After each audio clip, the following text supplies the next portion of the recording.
ഏവരും ക്ഷമയോടെ ഇത്രയും നേരം കാത്തിരുന്നത് ഒന്നാമത് ഹിന്ദുമത പരിഷത്തിലെ വിശിഷ്ട അതിഥിയും ഇന്നത്തെ പ്രധാന പ്രഭാഷകയുമായ ശ്രീമതി KP ശശികല ടീച്ചർ സദസ്സിനെ അഭിസംബോധന ചെയ്യുന്ന അവസരത്തിനായാണ്. ചരിത്ര അധ്യാത്മിക എന്ന നിലയിലും തികഞ്ഞ സാമൂഹ്യ പ്രവർത്തക എന്ന നിലയിലും ശ്രദ്ധേയയായ ടീച്ചർ കേരള ഹിന്ദു ഐക്യവേദിയുടെ സംസ്ഥാന പ്രസിഡന്റ് കൂടിയാണ്. ബഹുമാന പുരസ്സരം വേദിയിലേക്ക് ക്ഷണിക്കുന്നു. ലണ്ടൻ ഹിന്ദു ഐക്യവേദിയുടെ ഒന്നാമത് ഹിന്ദുമത പരിഷത്തിലെ മുഖ്യ പ്രഭാഷക KP Sasikala teacher. May I now invite onto the stage Shashigala teacher to formally address you all. Our guest of honor today, Shashigala teacher.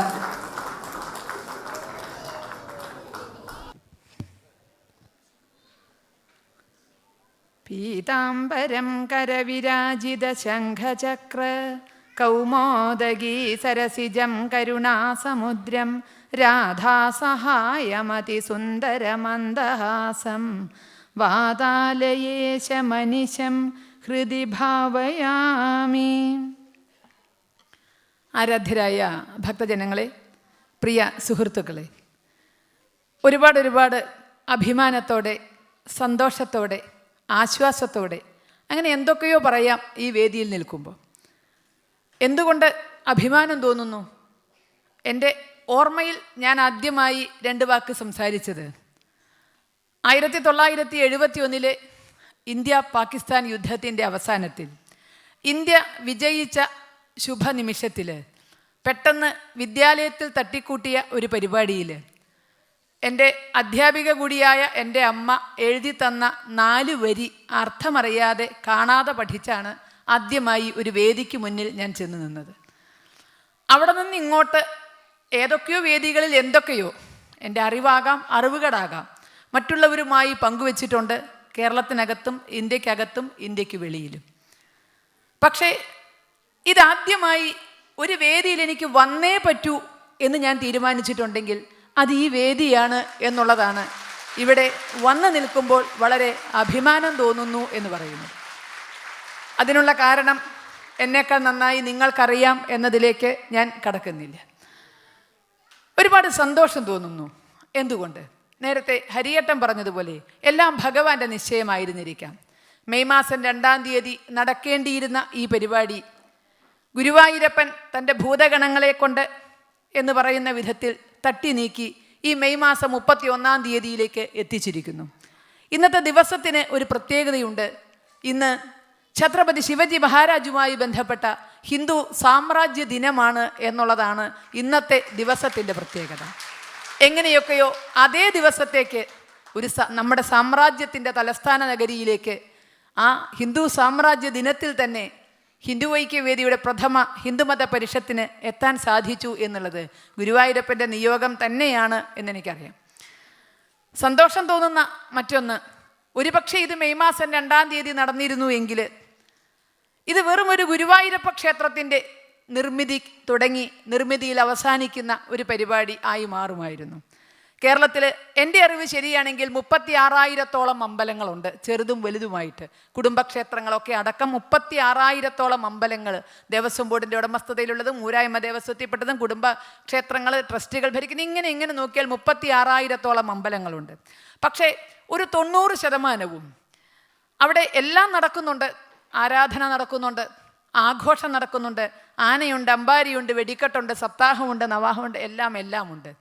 പക്ഷേ എല്ലാം എന്തിനാണ് എന്നുള്ള ഒരു ചോദ്യം ഇടയ്ക്കെങ്കിലും ചോദിക്കാൻ മറന്നു പോകുന്നു എന്നുള്ളത് പൊതുവായ ഹൈന്ദവ സമാജത്തിന് പലപ്പോഴും ഉള്ളിൽ തോന്നുന്ന ഒരു സംശയമാണ്. അതാണ് ഇവിടെ നേരത്തെ പറഞ്ഞത്, നമുക്ക് നമ്മുടെ ധർമ്മം അറിയാതെ പോകുന്നുവോ, നമ്മൾ നമ്മുടെ ധർമ്മത്തിൽ നിന്ന് അകലുന്നുവോ, ഒരുപക്ഷെ വിദേശികൾ വേണ്ടി വരുന്നുവോ? നേരത്തെ ജയറാമേട്ടനൊക്കെ വളരെ അർത്ഥഗർഭമായി നമ്മളോട് പറഞ്ഞു, വിദേശികൾ വേണ്ടി വരുമോ ഈ സനാതന ധർമ്മത്തിൻ്റെ മഹിമ നമ്മളിലേക്ക് എത്തിക്കാൻ? അപ്പോൾ നമ്മുടെ നാട്ടിൽ അതിന് സ്ഥാപനങ്ങളില്ലാതെയല്ല 36,000 ക്ഷേത്രങ്ങൾ കേരളത്തിനകത്തുണ്ട്. ആ കേരളത്തിലാണ് നമ്മുടെ ധർമ്മം ഇന്ന് എവിടെയാണ് എന്ന് നോക്കേണ്ട ഒരു സ്ഥിതി നിൽക്കുന്നത്. അപ്പോൾ ഒരുപക്ഷെ അങ്ങനെ ഒരു അമ്പലം മാത്രമായി പോകുമായിരുന്ന ഇതിനെ അങ്ങനെ ആകരുത് എന്നാരൊക്കെയോ നിശ്ചയിച്ചത് കൊണ്ടാണ് അതല്ലെങ്കിൽ ക്ഷേത്ര നിർമ്മാണത്തിനുള്ള ഒരു സംഘടന മാത്രമായി തീരുമായിരുന്ന ഹിന്ദു ഐക്യവേദി ഇന്ന് ഈ മെയ് മാസം 31-ാം തീയതി ഞാനും നിങ്ങളും മനസ്സിലാക്കുന്നു, ഇവിടെയുള്ള ഒരുപക്ഷെ UK തന്നെയുള്ള മുഴുവൻ ഹൈന്ദവ സംഘടനകളുടെയും ഒരു കൂട്ടായ്മയായിട്ട് ഇതിവിടെ മാറിക്കഴിഞ്ഞു. അപ്പൊ അത് ഇങ്ങനെ വേണം, ഇങ്ങനെ കൂടി ആകണം എന്ന് ഭഗവാൻ നിശ്ചയിച്ചു. വെറും ഒരു ക്ഷേത്രം, നമ്മുടെ നാട്ടിലൊക്കെ ഉള്ളതുപോലെ വെറും ഒരു ക്ഷേത്രം പോരാ, അത് ഹിന്ദു ധർമ്മത്തിൻ്റെതാകണം, ധർമ്മത്തിന്റെ പ്രചരണത്തിനാകണം, പോഷണത്തിനാകണം, പാലനത്തിനാകണം എന്ന് ഭഗവാന്റെ നിശ്ചയം കൊണ്ടാണ് ഇത് ഇങ്ങനെയൊക്കെ ആയത് എന്ന് നമുക്ക് ചിന്തിക്കാം. ഇവിടെ എന്നെ ഏൽപ്പിച്ചിരിക്കുന്ന വിഷയം അത് മറ്റാരും നിർദ്ദേശിച്ചത് കൊണ്ടല്ല, ഈ വേദിയുടെ മഹിമയും ഇതിൻ്റെ സംഘാടകരും പറഞ്ഞുകൊണ്ട്, വേറെ ആരൊക്കെയോ എനിക്ക് വിഷയം നിശ്ചയിച്ചു തരുന്നുണ്ട് എന്നൊക്കെ ഞാൻ കേട്ടു. ഏതായാലും അത്തരം മറ്റാരും നിശ്ചയിച്ചു തന്ന ഒരു ചട്ടക്കൂടിനുള്ളിൽ ഒതുങ്ങുക എന്നുള്ളതല്ല പൊതുവെ ഒരു സംഘടനാ പ്രവർത്തകയും അനുവർത്തിക്കേണ്ടത് എന്നതുകൊണ്ട് തന്നെ അത്തരത്തിലല്ല ഈ വേദിയുടെ മഹിമ ഉൾക്കൊണ്ടുകൊണ്ട് ഇതിൻ്റെ സംഘാടകർ ആഗ്രഹിക്കുന്നത്. കാരണം ഇതൊരു ക്ഷേത്ര നിർമ്മാണത്തിനാണ് എന്നുള്ളത് കൊണ്ട് തന്നെ എന്തിനാണ് ക്ഷേത്രം എന്നുള്ളതാണ്, എന്താണ് ക്ഷേത്രത്തിൻ്റെ പ്രാധാന്യം, ഇതാണ് എന്നെ ഏൽപ്പിച്ചിരിക്കുന്ന വിഷയം. ഞാനൊരു ഹിന്ദുമത പണ്ഡിതയല്ല എന്നാദ്യമേ പറയട്ടെ. അതിൻ്റെ സാമൂഹ്യമായ തലത്തിൽ നിന്നുകൊണ്ട് മാത്രമേ എനിക്ക് സംസാരിക്കാൻ സാധിക്കുകയുള്ളൂ. എന്തിനാണ് ക്ഷേത്രം എന്ന് പറഞ്ഞാൽ, ഒന്ന്, എൻ്റെ അറിവ് വെച്ചുകൊണ്ട് എനിക്ക് ഉറപ്പാണ് ദൈവത്തിന് വേണ്ടിയല്ല എന്നുള്ളത്. കാരണം ഇന്ത്യയിൽ ഹിന്ദുക്കൾ വിശ്വസിക്കുന്ന 33 കോടി ദേവഗണങ്ങൾ, നേരത്തെ പറഞ്ഞ പോലെ എല്ലാം ഒന്നാണ് എന്നുണ്ടെങ്കിലും 33 കോടിയായി വിശ്വസിക്കുന്നു. അതുകൊണ്ട് വലിയ അപകടമൊന്നും ഉണ്ടെന്ന് ഞാൻ ചിന്തിക്കില്ല. കാരണം ദൈവങ്ങളുടെ എണ്ണം കൂടിയുകൊണ്ട് നികുതി കൊടുക്കുക അല്ലെങ്കിൽ പ്രത്യേകിച്ച് ലൈസൻസ് എടുക്കുകയൊന്നും ചെയ്യേണ്ടാത്തതുകൊണ്ട് എനിക്ക് എൻ്റെ അമ്മയെയും എൻ്റെ അച്ഛനെയും വരെ ദൈവമായി കാണാനുള്ള സ്വാതന്ത്ര്യം ഉണ്ട് എന്നതുകൊണ്ട് എത്രയും എണ്ണം കൂടുന്നതുകൊണ്ട് കുഴപ്പമില്ല.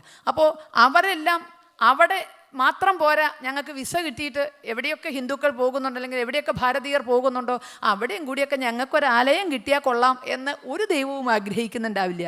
കാരണം അത് കേരളത്തിനകത്താണെങ്കിലും പുറത്താണെങ്കിലും ലോകത്തെവിടെയാണെങ്കിലും ദൈവങ്ങൾ അരക്ഷിതരല്ല, ദൈവങ്ങൾ അനാഥരല്ല. നമ്മൾ സംരക്ഷിച്ചാൽ മാത്രമേ സംരക്ഷിക്കപ്പെടൂ എന്നൊരു ഭാവത്തിലല്ല ഈശ്വരനുള്ളത്. നമ്മൾ ക്ഷേത്രങ്ങൾ നിർമ്മിക്കുന്നത് ഈശ്വരനെ എവിടെയെങ്കിലുമൊക്കെ ഒന്ന് ഇരുത്തിക്കളയാം എന്ന് വിചാരിച്ചാൽ, അങ്ങനെ ഇരുത്തിയായിരിക്കുന്ന ശക്തിയല്ലല്ലോ ഭഗവാൻ. അതുകൊണ്ട് എവിടെയെങ്കിലും ഒന്ന് ഇരുത്തിക്കളയാം എന്ന് വിചാരിച്ചിട്ടല്ല. പാലാഴിയിൽ പള്ളി കൊള്ളുന്ന സാക്ഷാൽ ശ്രീ മഹാവിഷ്ണുവിന് ഇരിക്കാനും കിടക്കാനും സ്ഥലമില്ലാത്തതുകൊണ്ടല്ല നമ്മൾ വിഷ്ണു ക്ഷേത്രം ഉദ്ദേശിക്കുന്നത്. കൈലാസാധിപൻ പരമശിവനും അതുപോലെ തന്നെ സ്ഥലമില്ലാത്തതുകൊണ്ടല്ല ശിവക്ഷേത്രം. എന്തെങ്കിലും കൊടുത്തറയെന്നും വിചാരിച്ചിട്ടില്ല, പാവം നമ്മൾ കിടക്കണം നേദ്യം കൊണ്ടെങ്കിലും പട്ടിണി മാറിക്കോട്ടെ, നമ്മൾ കാണിക്കണ വെളിച്ചം കൊണ്ടെങ്കിലും എന്നല്ല. നമുക്കെല്ലാം തരുന്ന ഈശ്വരന് ഇതെല്ലാം തിരിച്ച് നമ്മൾ അല്ലെങ്കിൽ നമ്മളാണ് കൊടുക്കുന്നത് എന്ന ഭാവത്തിലല്ല. അപ്പോൾ ഒരു ക്ഷേത്രവും, ലോകത്തിലുള്ള ഒരു ക്ഷേത്രവും, കെട്ടുന്നതോ കെട്ടാൻ പോകുന്നതോ ആയ ഒരു ക്ഷേത്രവും ഭഗവാന് വേണ്ടിയല്ല, ഭക്തന് വേണ്ടിയാണ്. എപ്പോൾ ഭക്തന് വേണമെന്ന് തോന്നുന്നുവോ അപ്പോൾ മാത്രമേ ക്ഷേത്രത്തിൻ്റെ ചിന്ത വരികയും നടപ്പിലാക്കാൻ സാധിക്കുകയും ചെയ്യുള്ളൂ. എപ്പോൾ വേണ്ടാന്ന് തോന്നുന്നു ഭഗവാനും വേണ്ട. നമുക്കറിയാലോ നമ്മുടെ എത്ര ക്ഷേത്രങ്ങൾ തളർന്നുപോയി, തകർന്നുപോയി. അതിൻ്റെ ചരിത്രം, നീണ്ട ചരിത്രം കാഴ്ച നമ്മുടെയൊക്കെ മുന്നിലുണ്ട്. എൻ്റെയും നിങ്ങളുടെയും കുട്ടിക്കാലത്ത് കല്ലുമ്മ കല്ലില്ലാത്ത ക്ഷേത്രം, ഞാൻ മലബാറിന്നാണ് വരുന്നത്, അതുകൊണ്ട് കല്ലുമ്മ കല്ലവശേഷിക്കാതെ തകർന്നു പോയ ക്ഷേത്രങ്ങൾക്ക് മുന്നിൽ നിന്ന് നെടിവീർപ്പോടുകൂടി എന്തിനെയാണ് തൊഴുന്നത് എന്നറിയാതെ 2 കൈയും കൂട്ടിപ്പിടിച്ചാണ് നമ്മളൊക്കെ ഭക്തിയുടെ ബാലപാഠങ്ങൾ ചവിട്ടിക്കയറിയത്. എപ്പോൾ ഭക്തന് വേണ്ട എന്ന് തോന്നുന്നുവോ അപ്പോൾ ക്ഷേത്രം ഭഗവാനും വേണ്ട. അപ്പോൾ ക്ഷേത്രം നമുക്ക് വേണ്ടിയാണ്, ഭഗവാന് വേണ്ടിയല്ല എന്നുള്ളതാണ് ഏറ്റവും ആദ്യത്തെ ചിന്ത. ഭഗവാന് വേണ്ടിയാണെങ്കിൽ ഈ സാഹസമൊന്നും എടുക്കണ്ട. ഏത് ഭഗവാനും, ലണ്ടനിൽ ഇവിടെ ഒരു ക്ഷേത്രം വേണം എന്ന് ഗുരുവായൂരപ്പൻ തീരുമാനിച്ചാൽ അതിനിവിടുത്തെ ഹിന്ദു ഐക്യവേദി വേണ്ട, നമ്മളാരും വേണ്ട അല്ലേ. ഭഗവാൻ അങ്ങോട്ട് ഓം ക്രീം എന്ന് പറഞ്ഞിട്ട് വലത്തെ കൈ ഒന്ന് ഇങ്ങനെ അങ്ങോട്ട് ആക്കിയാൽ ശ്രീരംഗം ക്ഷേത്രം പോലൊരു ക്ഷേത്രം ഇവിടെ പടുത്തുയർത്താനൊക്കെ സാധ്യതയുള്ള ശക്തിയാണ് ശ്രീ ഗുരുവായൂരപ്പൻ എന്ന് നമുക്കറിയാം. പക്ഷേ ലോകത്തൊരിടത്തും അങ്ങനെ ഒരു അമ്പലം ഉയർന്നിട്ടില്ല. സ്വയംഭൂവായ ധാരാളം വിഗ്രഹങ്ങളുണ്ട്, പക്ഷെ സ്വയംഭൂവായ ഒരു ക്ഷേത്രവും എൻ്റെ അറിവിൽ ഇതുവരെ ഉണ്ടായിട്ടില്ല. അമ്പലം വേണോ, ഭക്തൻ തീരുമാനിക്കണം, ഭക്തൻ നടക്കണം, എരക്കണം, തുരക്കണം, കല്ല് ചുമക്കണം, എല്ലാം ചെയ്യേണ്ടി വരും. അങ്ങനെ മാത്രമേ ക്ഷേത്രം ആവുകയുള്ളൂ. അപ്പോൾ ഭക്തന് വേണ്ടിയുള്ളതാണ് ക്ഷേത്രം. ഇതാണ് ഈ ക്ഷേത്രത്തിൻ്റെ നിർമ്മാണത്തിലേക്ക് കാലെടുത്ത് വയ്ക്കുമ്പോൾ നമ്മുടെ മനസ്സിൽ ആദ്യം വേണ്ടത്. ഇനി ഇത് തുടക്കമാണ്, ഇത് ആരംഭശൂരത്വം കൊണ്ട് നിൽക്കുമോ, ഇത് വിജയിക്കുമോ, ഇത്തരം സംശയങ്ങളൊക്കെ നമ്മുടെ ഭാഗത്ത് നിന്ന് വരാം. ഏതായാലും സാമ്പത്തിക സമാഹരണം ശരിക്കും ഐശ്വര്യമുള്ള കൈകൊണ്ട് തുടങ്ങി വെച്ചു. അതിൻ്റെ മുന്നോടി പോന്നപ്പോൾ സാമ്പത്തികമായ കാര്യം ഭംഗിയായി എന്ന് പറയും. പക്ഷേ സമ്പത്തിനപ്പുറം എനിക്ക് പറയാൻ സാധിക്കും, ഞാൻ കഴിഞ്ഞ ഒരാഴ്ചയായി ഇവിടെയുണ്ട്. ഈ ഒരാഴ്ചയും ഇവിടെ മുതലല്ല, ഇങ്ങനൊരു പരിപാടിക്ക് എന്നെ വന്ന് ക്ഷണിച്ച ആദ്യ നാൾ മുതൽ എനിക്കറിയാം ഈ പരിപാടി വിജയിക്കും എന്നുള്ളത്. എന്നെ വിളിച്ചു എന്നുള്ളതുകൊണ്ടല്ല കേട്ടോ, എന്നെ വിളിച്ചുകൊണ്ടായിരിക്കാം നിങ്ങൾക്ക് ചിലപ്പോൾ ഇടയിൽ ചില വിഘ്നങ്ങളൊക്കെ വന്നത് എന്ന് എന്നേക്കാൾ നന്നായിട്ട് നിങ്ങൾക്കറിയാം.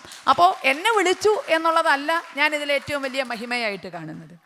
ഇവിടെ ഹിന്ദു ഐക്യവേദിക്ക് പിന്നിൽ പ്രവർത്തിക്കുന്നവർ അവർ നേതാക്കളല്ല എന്നുള്ളതാണ് ഞാൻ മനസ്സിലാക്കിയ ഒന്നാമത്തെ സത്യം. ഈ ഒരാഴ്ച കാലവും അല്ലെങ്കിൽ ഇതിന് വിളിച്ച നാൾ മുതലും ഈ ഒരാഴ്ചയെ ഞാൻ കണ്ടുകൊണ്ടിരിക്കുന്നു, ആരും ആജ്ഞാപിക്കുന്നവരല്ല.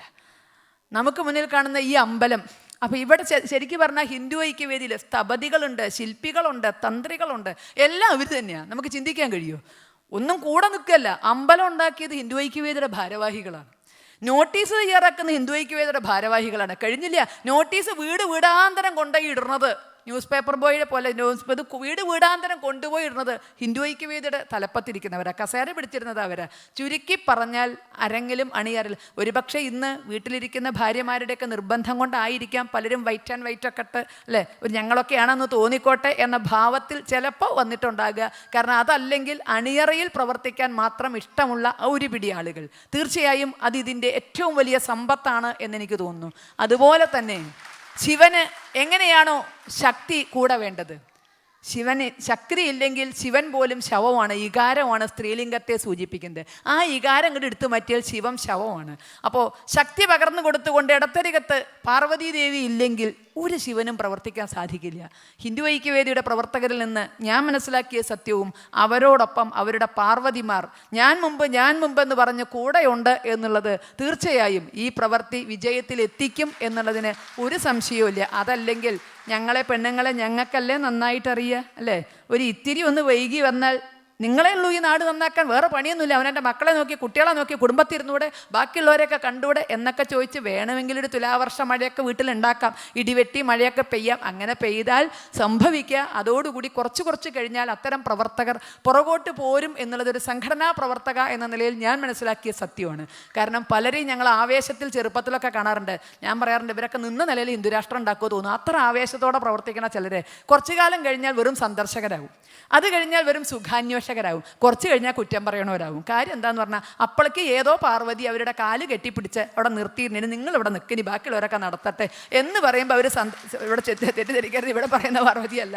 അപ്പോൾ അത്തരത്തിൽ പുറകോട്ട് വലിക്കാനും ഞങ്ങൾക്ക് സ്ത്രീകൾക്ക് നല്ല കഴിവുണ്ട്. അപ്പോൾ അങ്ങനെ വലിക്കാതെ ശിവന് ശക്തി എന്ന പോലെ കൂടെ നിൽക്കുന്ന കുടുംബാംഗങ്ങൾ ഈ ലക്ഷ്യം വിജയത്തിലെത്തുന്നത് വരെ ഇവരെ ഒരുമിച്ച് പ്രവർത്തിച്ചാൽ ഇത് സാധിക്കും. അവിടെ കൊണ്ട് മാത്രമല്ല, ഇന്നിവിടെ വന്നിരിക്കുന്ന ലണ്ടൻ്റെ വിവിധ ഭാഗങ്ങളിലുള്ള ഹൈന്ദവ സംഘടനകൾ ഒരേ മനസ്സായാണ് അവിടെ എത്തിയത്. എത്തിച്ചതിന് പിന്നിൽ മറ്റു പലരും ഉണ്ട് എന്നറിയാം. ഒരു പക്ഷേ 2-ാം തീയതി ആയിരുന്നു ഇങ്ങനെ എത്തുമായിരുന്നു എന്ന് എനിക്കറിയില്ല. ഇന്ന് വിവിധ ഹൈന്ദവ സംഘടനകൾ ഒരേ മനസ്സായിട്ട് ഇവിടെ എത്തിയിട്ടുണ്ട്. അപ്പോൾ ഇതൊക്കെ കാണിക്കുന്നത് ഇതിൻ്റെ വിജയത്തിലേക്കാണ്. അപ്പോൾ വിഘ്നങ്ങളൊക്കെ തീർന്നിട്ടുണ്ട്. അവിടെയാണ് നമ്മൾ എന്തിന് എന്നൊക്കെ ചിന്തിച്ചിട്ട് കാര്യമുള്ളൂ. അപ്പോൾ ഭഗവാന് വേണ്ടിയല്ല, ഭക്തന് വേണ്ടി നമ്മളൊരു ക്ഷേത്രം നിർമ്മിക്കാൻ തയ്യാറാകുന്നു. ഇവിടെ നേരത്തെ പറഞ്ഞ നിർമ്മാണം വളരെ എളുപ്പം കഴിയും.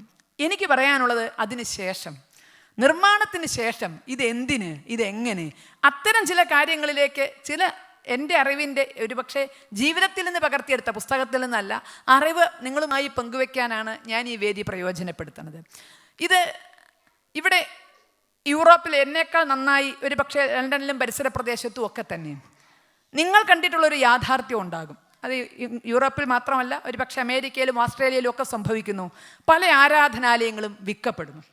വളരെ താല്പര്യത്തോടു കൂടി നിങ്ങളൊരു ആരാധനാലയത്തിൻ്റെ തറക്കല്ലിടുമ്പോൾ, ഒരാരാധനാലയത്തിൻ്റെ ചിന്ത നിങ്ങളുടെ മനസ്സിൽ വരുമ്പോൾ നാളെ എന്നൊന്ന് മനസ്സിൽ കാണണം. ഉണ്ടാക്കാൻ വളരെ എളുപ്പമാണ്. അങ്ങനെ ഉണ്ടാക്കിയ ആരാധനാലയങ്ങളാണ് ഇന്ന് ഫോർ സെയിൽ ബോർഡ് വെച്ച് പലയിടത്തും ഇരിക്കുന്നത്. എന്തുകൊണ്ട്?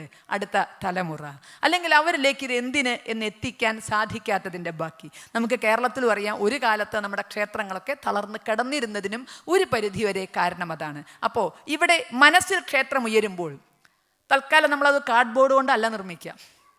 നമ്മളത് മറ്റേ ഇതൊക്കെ ഉണ്ടാക്കിയതുപോലെ തന്നെ ഏതെങ്കിലും പെട്ടെന്ന് നശിക്കുന്ന വസ്തുക്കളെ കൊണ്ടല്ല നമ്മൾ ഉണ്ടാക്കുക. കാരണം എന്തുകൊണ്ട്? ഒരു ക്ഷേത്രത്തിൽ വിഗ്രഹത്തിലേക്ക് ചൈതന്യം പ്രസരിപ്പിക്കുമ്പോൾ, പ്രവഹിപ്പിക്കുമ്പോൾ തന്ത്രിശ്രേഷ്ഠൻ നടത്തുന്നൊരു പ്രാർത്ഥനയുണ്ട്, അല്ലെങ്കിൽ ഒരു ആജ്ഞയുണ്ട്. ആജ്ഞാപിക്കാൻ അധികാരമുണ്ട്, പിതൃസ്ഥാനത്താണെന്നാണ് പറയുക. ഒരാജ്ഞയുണ്ട്, സൂര്യചന്ദ്രന്മാരുള്ള കാലത്തോളം ഈ ഗ്രാമത്തിൻ്റെ ദേവതയായി ഇവിടെ വിരാജിക്കണം. സൂര്യചന്ദ്രന്മാരുള്ള കാലത്തോളം, ലോകാവസാനത്തോളം. അതുകൊണ്ട് ആ ക്ഷേത്രങ്ങൾ ഉറപ്പിൽ കെട്ടണത്. അപ്പം നമ്മുടെ ക്ഷേത്രവും എന്നുവരെ നിൽക്കണം? ലോകാവസാനത്തോളം. തിരിച്ചടികളൊന്നും നേരിടാതെ, നമുക്ക് തന്നെ വേണ്ട എന്ന് തോന്നുന്ന ഒരവസ്ഥ വരാതെ, ലോകാവസാനം വരെ ഇതിനെ നിർത്താൻ സാധിക്കുമോ?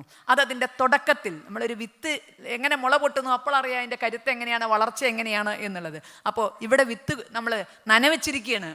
കുഴിച്ചിട്ടിട്ട് പോലില്ല, നനവെച്ച് മുള വന്നിട്ട് വേണം നമുക്ക് കുഴിച്ചിടാൻ. അപ്പോൾ ഇവിടെ തീരുമാനിക്കണം എത്ര കാലത്തേക്ക് വേണ്ടിയാണ്. എത്ര കാലത്തേക്ക് എന്ന് പറയുമ്പോൾ കെട്ടിടത്തിൻ്റെ ഉറപ്പിൽ മാത്രം ചിന്തിച്ചാൽ പോരാ. ഇത് നിലനിർത്തുന്നത് സമാജമാണ്.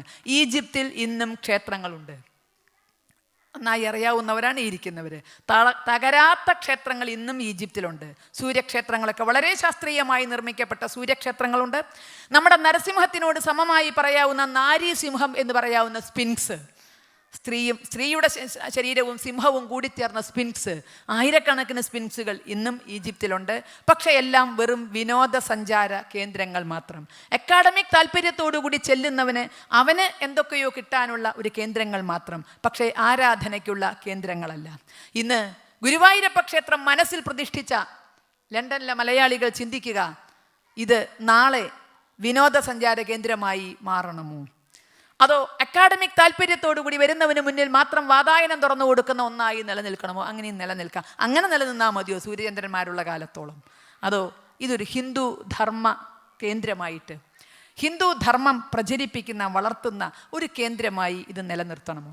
ഇതാണ് നമ്മുടെ മനസ്സിലുണ്ടാകേണ്ട ആദ്യത്തെ ചോദ്യം. ഈ ചോദ്യത്തിന് ഉത്തരം കണ്ടാൽ നമ്മൾ ആസൂത്രണം, നമ്മുടെ മനസ്സിലുള്ളതിനനുസരിച്ച് അവിടുന്ന് അങ്ങോട്ടുള്ള ഓരോ പരിപാടിയും വരുള്ളൂ. ഒരു ഹിഡൻ അജണ്ട എന്നൊക്കെ രാഷ്ട്രീയക്കാരൻ്റെ ഒരു വാക്കുണ്ട്. ആ വാക്ക് അത്ര അബദ്ധമൊന്നുമല്ല. നമ്മൾ ഓരോന്ന് ചെയ്യുമ്പോഴും ഉള്ളിലൊരു ഹിഡൻ അജണ്ട ഉണ്ടെങ്കിൽ അതിനനുസരിച്ച് നമുക്ക് പെരുമാറാൻ സാധിക്കുകയുള്ളൂ. അപ്പോൾ നമ്മുടെ ഹിഡൻ അജണ്ടകൾ ഇത് ലോകമുള്ളിടത്തോളം കാലം നിലനിൽക്കണം. ആരാധനാലയമായി തന്നെ, ഹൈന്ദവ ആരാധനാലയമായി തന്നെ ഇത് നിലനിൽക്കണം എന്ന ചിന്ത. അപ്പോൾ തീർച്ചയായും ചോദ്യം ഉണ്ടാകും, ഇംഗ്ലണ്ട് പോലൊരു സ്ഥലത്ത്, കരുത് മിഡീവൽ യൂറോപ്പ് അല്ലെന്ന് നമുക്കറിയാം. ഇവിടെ എല്ലാ മതങ്ങൾക്കും തുല്യ പരിഗണന നൽകുന്ന, എല്ലാ നാഗരികതകൾക്കും തുല്യ പ്രാധാന്യം നൽകുന്ന ഒരു മണ്ണാണിത്. ഇന്നലെകൾ നമുക്കെന്തോ അതിനെ ഇന്ന് നമുക്ക് അന്വേഷിക്കേണ്ട. ഇന്ന് എല്ലാവർക്കും തുല്യ പ്രാധാന്യവും തുല്യ അംഗീകാരവും തുല്യ ബഹുമാനവും കൊടുക്കുന്ന ഈ മണ്ണിൽ നമ്മൾ വന്നിട്ട് ഈ വിഭാഗീയത വളർത്തിയാൽ അത് മോശമല്ലേ? ഹിന്ദുവിൻ്റെ അമ്പലമാകണം, ഹിന്ദുത്വം പ്രചരിപ്പിക്കാനാകണം, ഹിന്ദുത്വം വളർത്താനാകണം എന്നൊക്കെ പറയുമ്പോൾ അത് തീർച്ചയായും ഈ നാടിൻ്റെ ഇന്നത്തെ ഒരു രീതിക്ക് വിരുദ്ധമാകില്ലേ? തീർച്ചയായും നമ്മൾ ഒരിക്കലും ഇവിടെ വരുന്നത് വിഭാഗീയമായ ചിന്താഗതി കൊണ്ടല്ല, ഇവിടെ എന്നല്ല, എവിടെയും. ഭാവിയിൽ ഹിന്ദുവിന് വേണ്ടി UK ഒരു കഷ്ണം മുറിച്ചു വാങ്ങാൻ വേണ്ടിയല്ല നമ്മൾ ഇന്നിവിടെ ഹിന്ദുവായി അല്ലെങ്കിൽ ഹിന്ദുവിൻ്റെ സ്ഥാപനത്തിന് തറക്കല്ലിടുന്നത്. കാരണം അത്തരത്തിൽ മുറിച്ചു വാങ്ങിയാൽ അതിൻ്റെ വേദന എന്താണെന്ന് ഏറ്റവും നന്നായി മനസ്സിലാക്കിയവർ ലോകത്ത് ഭാരതീയരാണ്. ഭാരതീയരെ പോലെ മറ്റാരും മനസ്സിലാക്കിയിട്ടില്ല. ഏതെങ്കിലും ഒരു മതവിഭാഗം വളരുകയും അതിൻ്റെ പേരിൽ ഞങ്ങൾക്ക് രാജ്യത്തിൻ്റെ ഒരു ഭാഗം വേണം എന്ന് പറഞ്ഞാൽ ഭാരതാംബയുടെ കരചരണങ്ങൾ അറുത്തുമാറ്റിയത്, അതിൻ്റെ ആ രക്തപ്പുഴയിൽ ആയിരങ്ങളുടെ ശവം ഒഴുകി നടന്നത് നമ്മൾ മറന്നിട്ടില്ല. അതുകൊണ്ട് തന്നെ ഒരിക്കലും അത്തരം ഒരു രൂപത്തിലേക്ക് വളരരുത് എന്ന് അനുഭവത്തിൽ നിന്ന് പഠിച്ചു എന്നതുകൊണ്ടല്ല, നമ്മുടെ പാരമ്പര്യവും ആ രൂപത്തിലുള്ളതാണ്. പാഴ്സികൾ ഇന്ത്യയിൽ അഭയം തേടിയ സമയത്ത് നമുക്കറിയാം, നമ്മൾ മനസ്സിലാക്കുന്ന ഒരു ചരിത്ര സത്യമുണ്ട്. പേർഷ്യയിൽ ഏകദൈവ ആരാധന നിലവിൽ വന്നപ്പോൾ അവർ പറയുന്ന ആരാധനാ രീതിക്ക് അപ്പുറം അഗ്നിയെ ആരാധിക്കാനോ അവരുടെ ആചാരങ്ങൾ നിലനിർത്താനോ സാധിക്കാതെ വന്നപ്പോൾ പേർഷ്യയിൽ നിന്ന് ഭാരതത്തിലേക്ക് ഓടി എത്തിയവരാണ് പാഴ്സികൾ. നമുക്കറിയാം, ജരദുഷ്ട്ര അല്ലെങ്കിൽ ജരദുഷ്ട്ര മതത്തിൻ്റെ അവകാശികൾ. അവർ ഭാരതത്തിൽ വന്നതുമായി ബന്ധപ്പെട്ട് നമുക്കറിയാവുന്ന ഒരു ചരിത്ര സത്യമുണ്ട്. അവർക്ക് അഭയം കൊടുക്കുമ്പോൾ ഭരണാധികാരികൾ സംശയിച്ചു, നിങ്ങൾ എത്തരത്തിലുള്ള ആളുകളായിരിക്കാം. ഈ സംശയത്തിന് അവർ കൊടുത്തൊരു ഉത്തരവുണ്ട്. അത് വാക്കുകളെ കൊണ്ടായിരുന്നില്ല. ഒരു ഗ്ലാസ് പാല് കൊണ്ടുവരാൻ പറഞ്ഞു, അത്രേ. ഒരു ലേശം പഞ്ചസാരയും കൊണ്ടുവരാൻ പറഞ്ഞു. ആ പഞ്ചസാര ആ പാലിലിട്ട് ആ സംഘത്തിൻ്റെ നേതാവ് ഇളക്കി. ഇതുപോലെ ആയിരിക്കും ഞങ്ങളിവിടെ എന്ന് പറഞ്ഞു. ഈ സമാജത്തിൽ ഞങ്ങൾ ഇഴുകിച്ചേരും, കൂടുതൽ മധുരം നൽകിക്കൊണ്ട്. ഒരിക്കലും വേറിട്ട് നിന്നുകൊണ്ടല്ല, പാലിന് പഞ്ചസാര ചേർക്കുമ്പോൾ കൂടുതൽ മധുരം തരുന്നത് പോലെ ഞങ്ങൾ ഈ നാടിനെ കൂടുതൽ പോഷിപ്പിക്കുകയുള്ളൂ. അന്ന് തൊട്ട് ഇന്ന് വരെ പാഴ്സികൾ ഭാരതത്തിലുണ്ട്. ഇന്ന് വരെ വിഘടനവാദം മുഴക്കിയിട്ടില്ല. ഞങ്ങൾ അരക്ഷിതരാണ് എന്ന ആക്ഷേപം പറഞ്ഞിട്ടില്ല. 0.5% താഴെയുള്ള പാഴ്സികൾ ഭാരതത്തിൻ്റെ മുഖ്യധാരയിൽ സജീവമാണെന്ന് എവിടെയും എന്തും. ജനറൽ മനേക്ഷയെ പോലെ ഭാരതത്തിൻ്റെ അന്തസ് ഉയർത്തിപ്പിടിച്ച മേധാവികൾ അങ്ങനെ എവിടെയും സ്വന്തം വ്യക്തിമുദ്ര പതിപ്പിച്ചുകൊണ്ട് അന്ന് ഭാരതത്തിലേക്ക് കടന്നു വന്ന ആ നേതാവ് എങ്ങനെയാണോ ഞങ്ങൾ ഭാരതമാകുന്ന പാലിൽ അലിഞ്ഞു ചേരുന്ന പഞ്ചസാരയാകും എന്ന് പറഞ്ഞത്, അതുപോലെ ഒരു സംശയവും വേണ്ട, ഈ UK എന്നല്ല ലോകത്തെവിടെയും ചെല്ലുന്ന നമ്മൾ ഓരോരുത്തരും ഇവിടുത്തെ പാലിന് ഇഴുകിച്ചേർന്ന് പഞ്ചസാര കൊണ്ട് മധുരം ആയിരിക്കണം എന്ന് നമുക്ക് നിർബന്ധമുണ്ട്. അതുകൊണ്ട് തന്നെ വിഭാഗീയതകൾക്ക് വേണ്ടിയല്ല നമ്മൾ ഇത്തരം, കാരണം അങ്ങനെ ഒരു രീതി ഭാരതത്തിന് ഇല്ല എന്നുള്ളത് കൊണ്ട്, ഹിന്ദുത്വത്തിന് തീരെ ഇല്ല എന്നതുകൊണ്ട് ഈ നാടിനെ നമ്മൾ എങ്ങനെയൊക്കെ സഹായിക്കാൻ പറ്റുമോ, മാതൃഭൂമി മാതൃഭൂമി പോലെ തന്നെ ഇന്നിത് നമ്മുടെ കർമ്മഭൂമിയാണ്. ആ മാതൃഭൂമിയെ എങ്ങനെയാണോ സ്നേഹിക്കേണ്ടത് അതുപോലെ കർമ്മഭൂമിയെയും സ്നേഹിക്കാൻ നമ്മളെ ആരും പഠിപ്പിച്ചു തരണ്ട. അത് സ്നേഹിച്ചുകൊണ്ട് തന്നെയായിരിക്കും നമ്മൾ നമ്മുടെ വ്യക്തിത്വം നിലനിർത്തിക്കൊണ്ടു പോകുന്നത്. അങ്ങനെയെങ്കിൽ ഇവിടുത്തെ വ്യക്തിത്വത്തിൽ അലിഞ്ഞു ചേർന്നാൽ പോരെ. നമുക്കറിയാം ഈ നാടിന് ഒരുപാട് മഹിമകളുണ്ട്. യൂറോപ്പിൽ നിന്ന് പഠിക്കേണ്ട പലതുമുണ്ട്. ഒരുപക്ഷെ അവരുടെ ജനാധിപത്യ ബോധം, പല മര്യാദകൾ, ഇങ്ങനെ പലതും ഇന്ന്, ഞാൻ വീണ്ടും പറയുന്നു, മിഡീവൽ യൂറോപ്പിനെയല്ല, റിഫോർമേഷൻ പീരീഡിലുള്ള യൂറോപ്പിനെ അല്ല പറയുന്നത്, ഇന്നത്തെ യൂറോപ്പിൽ നിന്ന് നമുക്ക് പഠിക്കേണ്ട പല പാഠങ്ങളും ഉണ്ട് എന്നത് സത്യമാണ്. പക്ഷേ യൂറോപ്പിന് ഇല്ലാത്ത ചിലത് നമ്മുടെ കയ്യിലുമുണ്ട്. അങ്ങോട്ടും ഇങ്ങോട്ടും കൊടുക്കേണ്ട ഒരു കാര്യമുണ്ട്. കാരണം ഭാരതമായി സഹസ്രാബ്ദങ്ങൾ നിലനിന്നത്, ഇപ്പോഴും നിലനിന്ന് പോരുന്നത് ഭാരതത്തിലെ പട്ടാളത്തിൻ്റെ മഹിമ കൊണ്ടല്ല, ഭരണാധികാരികളുടെ ബുദ്ധിവൈഭവം കൊണ്ടല്ല, മറിച്ച് അവിടെയുള്ള കുടുംബങ്ങളുടെ, ആ കുടുംബ ബന്ധങ്ങളുടെ ദൃഢത കൊണ്ടാണ്. കുടുംബം എന്ന ആ ഏറ്റവും വലിയ മൂല്യങ്ങൾ ഒരു തലമുറയിൽ നിന്ന് അടുത്ത തലമുറയിലേക്ക് മൂല്യങ്ങൾ കൈമാറുന്ന ആ കുടുംബം എന്ന അടിസ്ഥാന യൂണിറ്റ്, അതിൻ്റെ ശക്തിയിലാണ് 10,000-കണക്കിന് വർഷം ഭാരതം നിലനിന്നത്. നമുക്ക് ലോകത്തിന് കൊടുക്കാനുള്ള ഏറ്റവും വലിയ സംഭാവനയും തീർച്ചയായും അതാണ്. ഒരുപക്ഷെ നമുക്കറിയാം, ശാസ്ത്രത്തിൻ്റെ ഏടുകളിലേക്ക് നോക്കിയാൽ ന്യൂട്ടൻ്റെ തലയിൽ ആപ്പിൾ വീഴുന്നതിന് മുമ്പ് തന്നെ ഗുരുത്വാകർഷണം കണ്ടുപിടിച്ച ഭാരതീയരുണ്ടായിരിക്കാം. പൈത്തഗോറസിന് മുമ്പ് തന്നെ നമ്മുടെ ആശാരികൾ കൃത്യമായി കഴുക്കോല് അതേ തത്വമൊക്കെ വെച്ചുകൊണ്ട് തന്നെ, അല്ലെ, പാദം സ്ക്വയർ പ്ലസ് ലംബം സ്ക്വയർ എന്നൊക്കെ പറഞ്ഞാൽ അങ്ങനെ തന്നെയുള്ള കെട്ടിടങ്ങളുടെ കഴുക്കോലുകൾ ഉണ്ടാക്കുന്നത്. അങ്ങനെ ഉണ്ടാക്കിയിരുന്ന ആശാരിമാർ ഒരു പക്ഷേ പൈത്തഗോറസിന് മുമ്പ് നമ്മുടെ നാട്ടിലുണ്ടായിരിക്കാം. ഇതൊക്കെ സത്യമാണ്. പക്ഷേ അതുപോലെ തന്നെ പലരും പറയുന്ന പോലെ വിമാനശാസ്ത്രം, നമ്മൾ ഇതെല്ലാം ഉണ്ട്. പക്ഷേ ഇന്ന് ലോകത്തിനൊരു പക്ഷേ നമ്മുടെ ശാസ്ത്രം ആവശ്യമാണ് എന്ന് വരില്ല. അതിനപ്പുറം ശാസ്ത്രം നമ്മളായിരുന്നു തുടക്കം കുറിച്ച് മുന്നോട്ട് പോയി, അതിനെ അതിജീവിച്ചുകൊണ്ട് മുന്നോട്ട് പോയി. നമ്മുടെ ബുദ്ധി എല്ലാ രംഗങ്ങളിലും കാണുന്നു. പക്ഷേ ഇതില്ലെങ്കിലും ലോകം മുന്നോട്ട് പോകും. നമ്മുടെ വ്യാവസായികമായ മികവില്ലെങ്കിലും ലോകം മുന്നോട്ട് പോകും. ഇതിലൊക്കെ നമ്മളുണ്ടെങ്കിലും നമുക്ക് മാത്രം കൊടുക്കാൻ കഴിയുന്നത്, നമ്മളിൽ നിന്നും മാത്രം ലോകം ആഗ്രഹിക്കുന്നത് അത് കുടുംബ സംവിധാനങ്ങളാണ്, അതിൻ്റെ അകത്തുള്ള മൂല്യങ്ങളാണ്. അതാണ് നമ്മളെ ഇതുവരെ നിലനിർത്തി കൊണ്ടുപോകുന്നത്. അപ്പോൾ അത്തരത്തിൽ ആ കുടുംബ ബന്ധങ്ങളുടെ ഊഷ്മളതയും ആ ഒരു സാംസ്കാരികമായ അടിത്തറയും നിലനിർത്തിക്കൊണ്ടാണ് ഇവിടുത്തെ ഹിന്ദുക്കൾക്ക് ഞങ്ങൾ ഹിന്ദുക്കളാണ് എന്ന വ്യക്തിത്വം, എന്ന സ്വത്വം വളർത്തിയെടുക്കാനുള്ളത്, അത് മറ്റുള്ളവരിലേക്ക് സംക്രമിപ്പിക്കാനുള്ളത്. ഇത് ആർക്കും എതിരെയല്ല.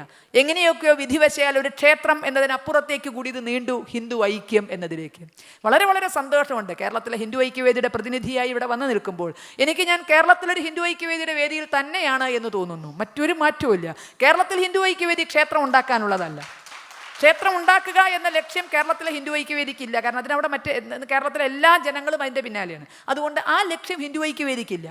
പക്ഷേ കേരളത്തിലെ ചെറുതും വലുതുമായ സാമുദായിക സംഘടനകളെ ഒരു തരത്തിൽ ഇണക്കി കോർക്കുക ഹിന്ദു ഐക്യവേദിയുടെ ലക്ഷ്യമാണ്.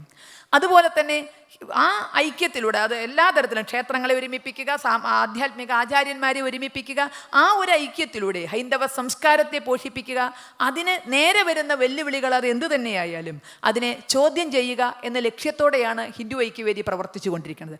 എനിക്കിത് ഹിന്ദു ഐക്യവേദിയുടെ വേദിയാണ് എന്ന്, കേരളത്തിലെ ഹിന്ദു ഐക്യവേദിയുടെ വേദി തന്നെയാണ് എന്ന് തോന്നാൻ ഇത് തന്നെയാണ് ഞങ്ങളുടെ വേദി. ഹൈന്ദവ സമൂഹത്തെ ഹിന്ദുക്കളാക്കി മാറ്റാൻ സഹായിച്ച, നിലനിർത്തിയ നമ്മുടെ ആചാര്യ ശ്രേഷ്ഠന്മാരുടെ ഈ നീണ്ട നിര, ഇതില്ലെങ്കിൽ ഹിന്ദു ഐക്യവേദിയില്ല.